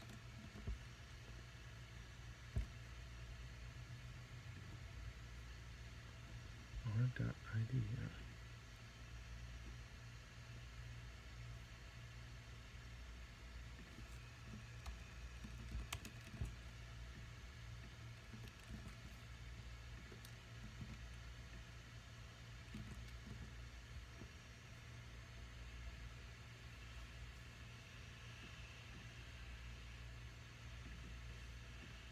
Or DJI.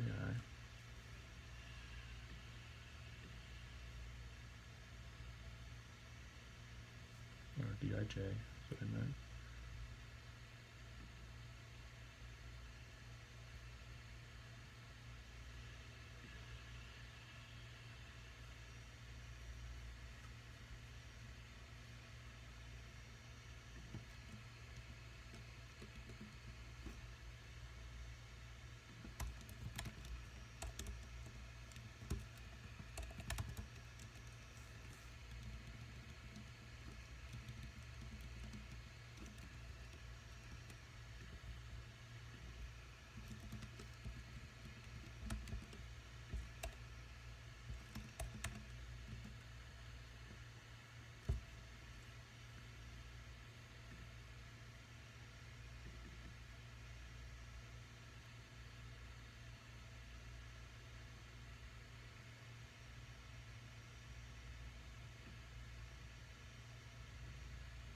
Same thing.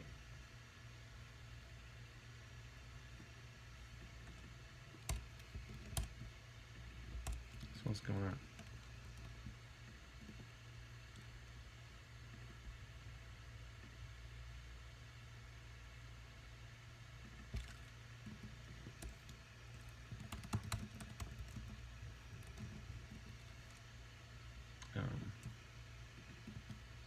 My keyboard keeps sticking.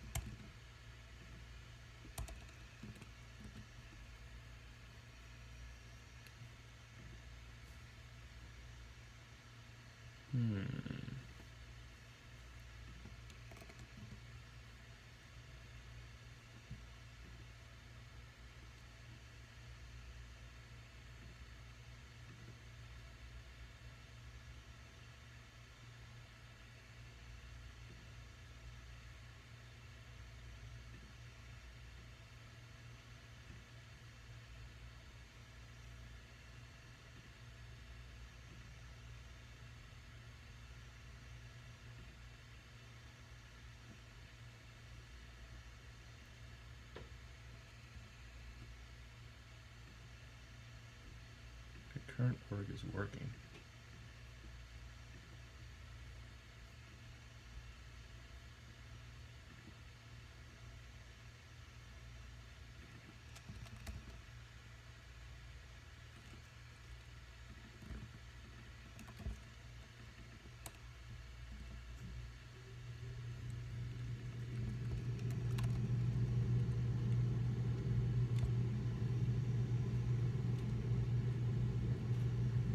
And it's working there.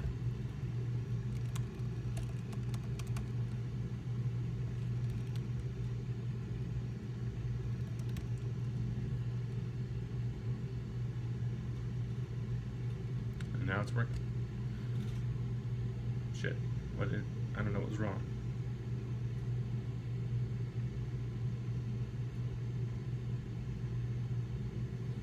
Okay. Whatever. Works now.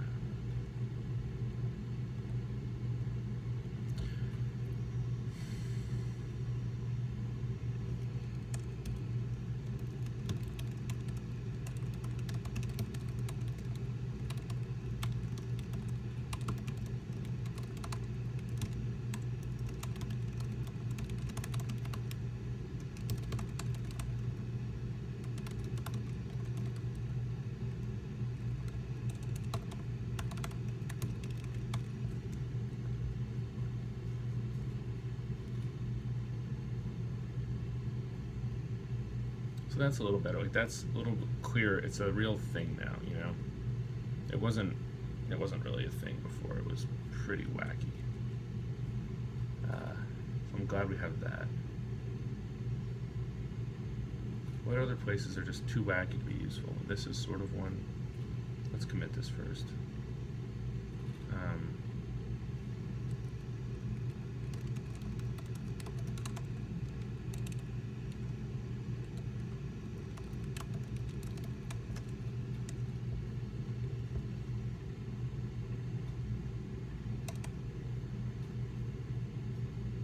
This is fine.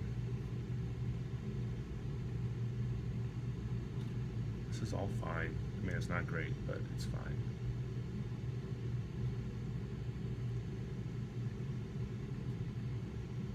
This is fine.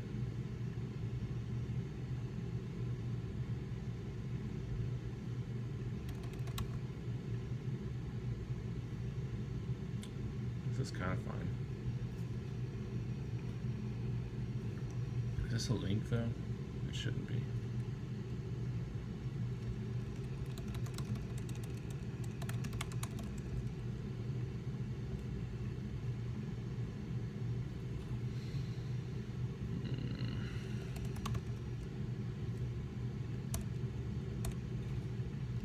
Is that how we want to play this?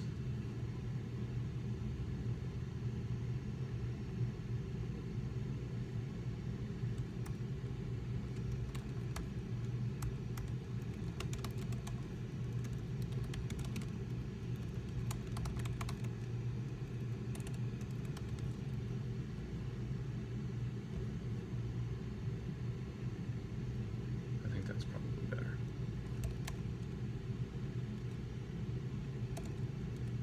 The link is just too weird. I could be wrong.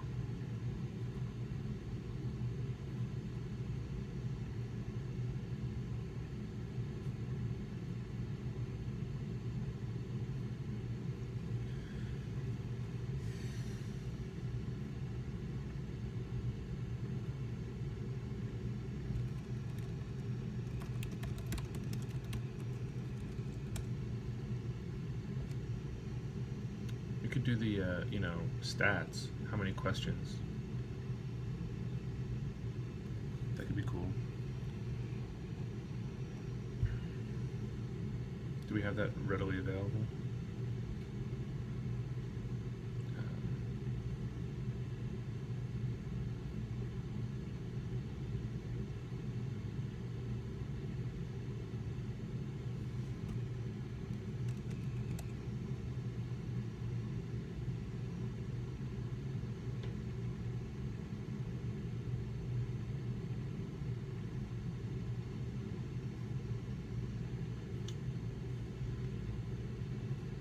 Got the board. What else do we need?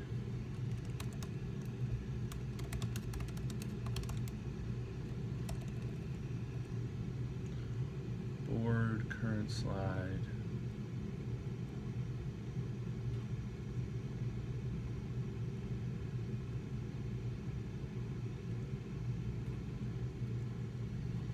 Props up boards on slides on length. Be a start.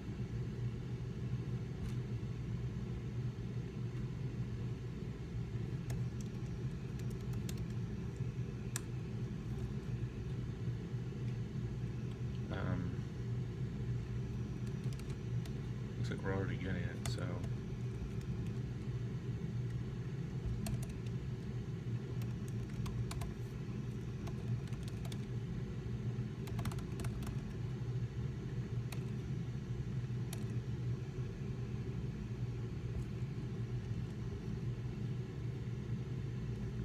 that worked. Now, how many answers? That's going to be a little more complicated. We only get that at the slide level.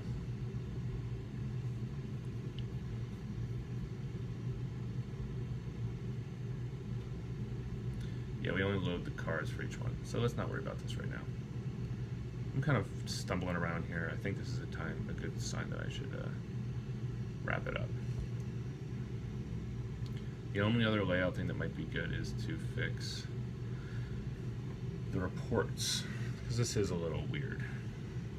Show retrospect. Yeah, okay. Let's just do that real quick. What do we call that, a board?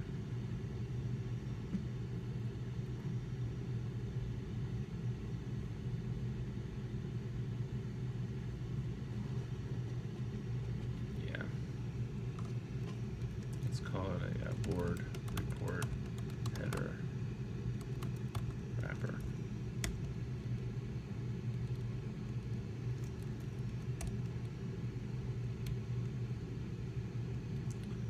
Don't need an HR because we're going to do that in a style.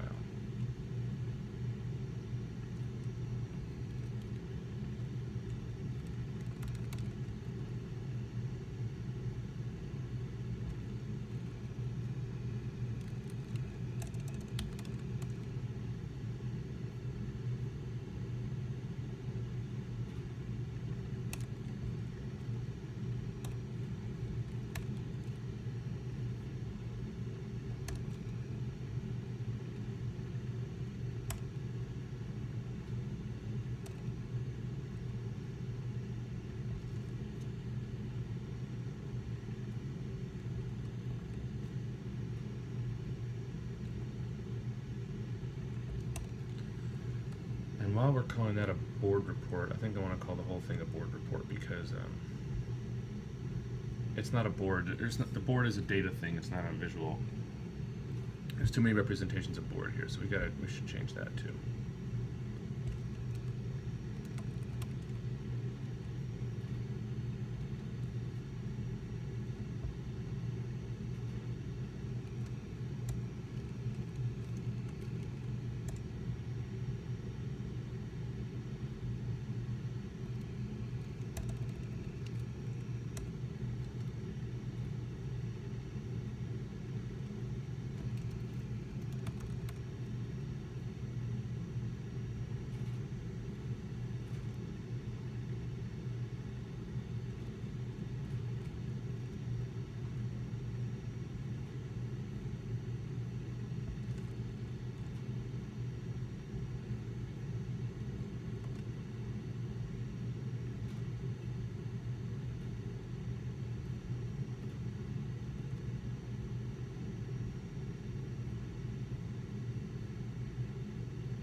That actually looks pretty good.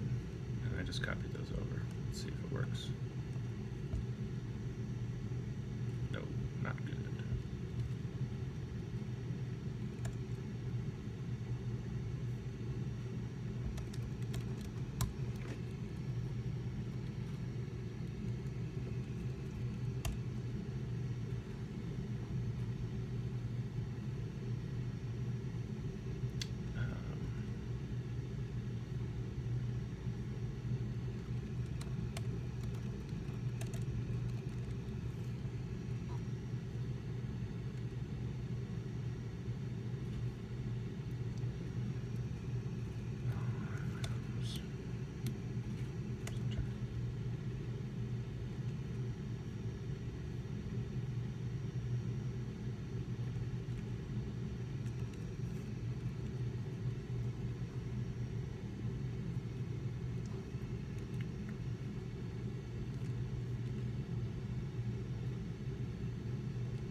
There we go.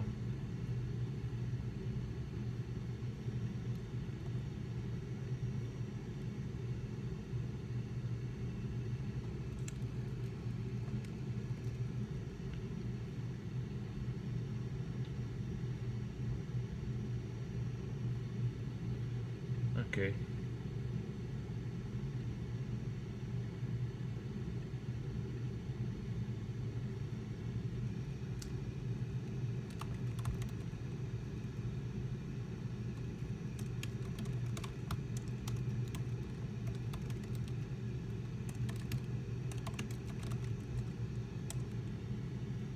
Okay. Good. There's some basic layouts. It looks good enough. It's not an item we can cross off here. been at it for another hour. It's time to go. I'm worried my phone's going to run out of memory anyway. But, you know, looking pretty good. Maybe tomorrow morning, time permitting, I'm going to dive into some more feature development and try to get this thing in a better place so that it can we can run a new test and get some more good insight from people. Back at it.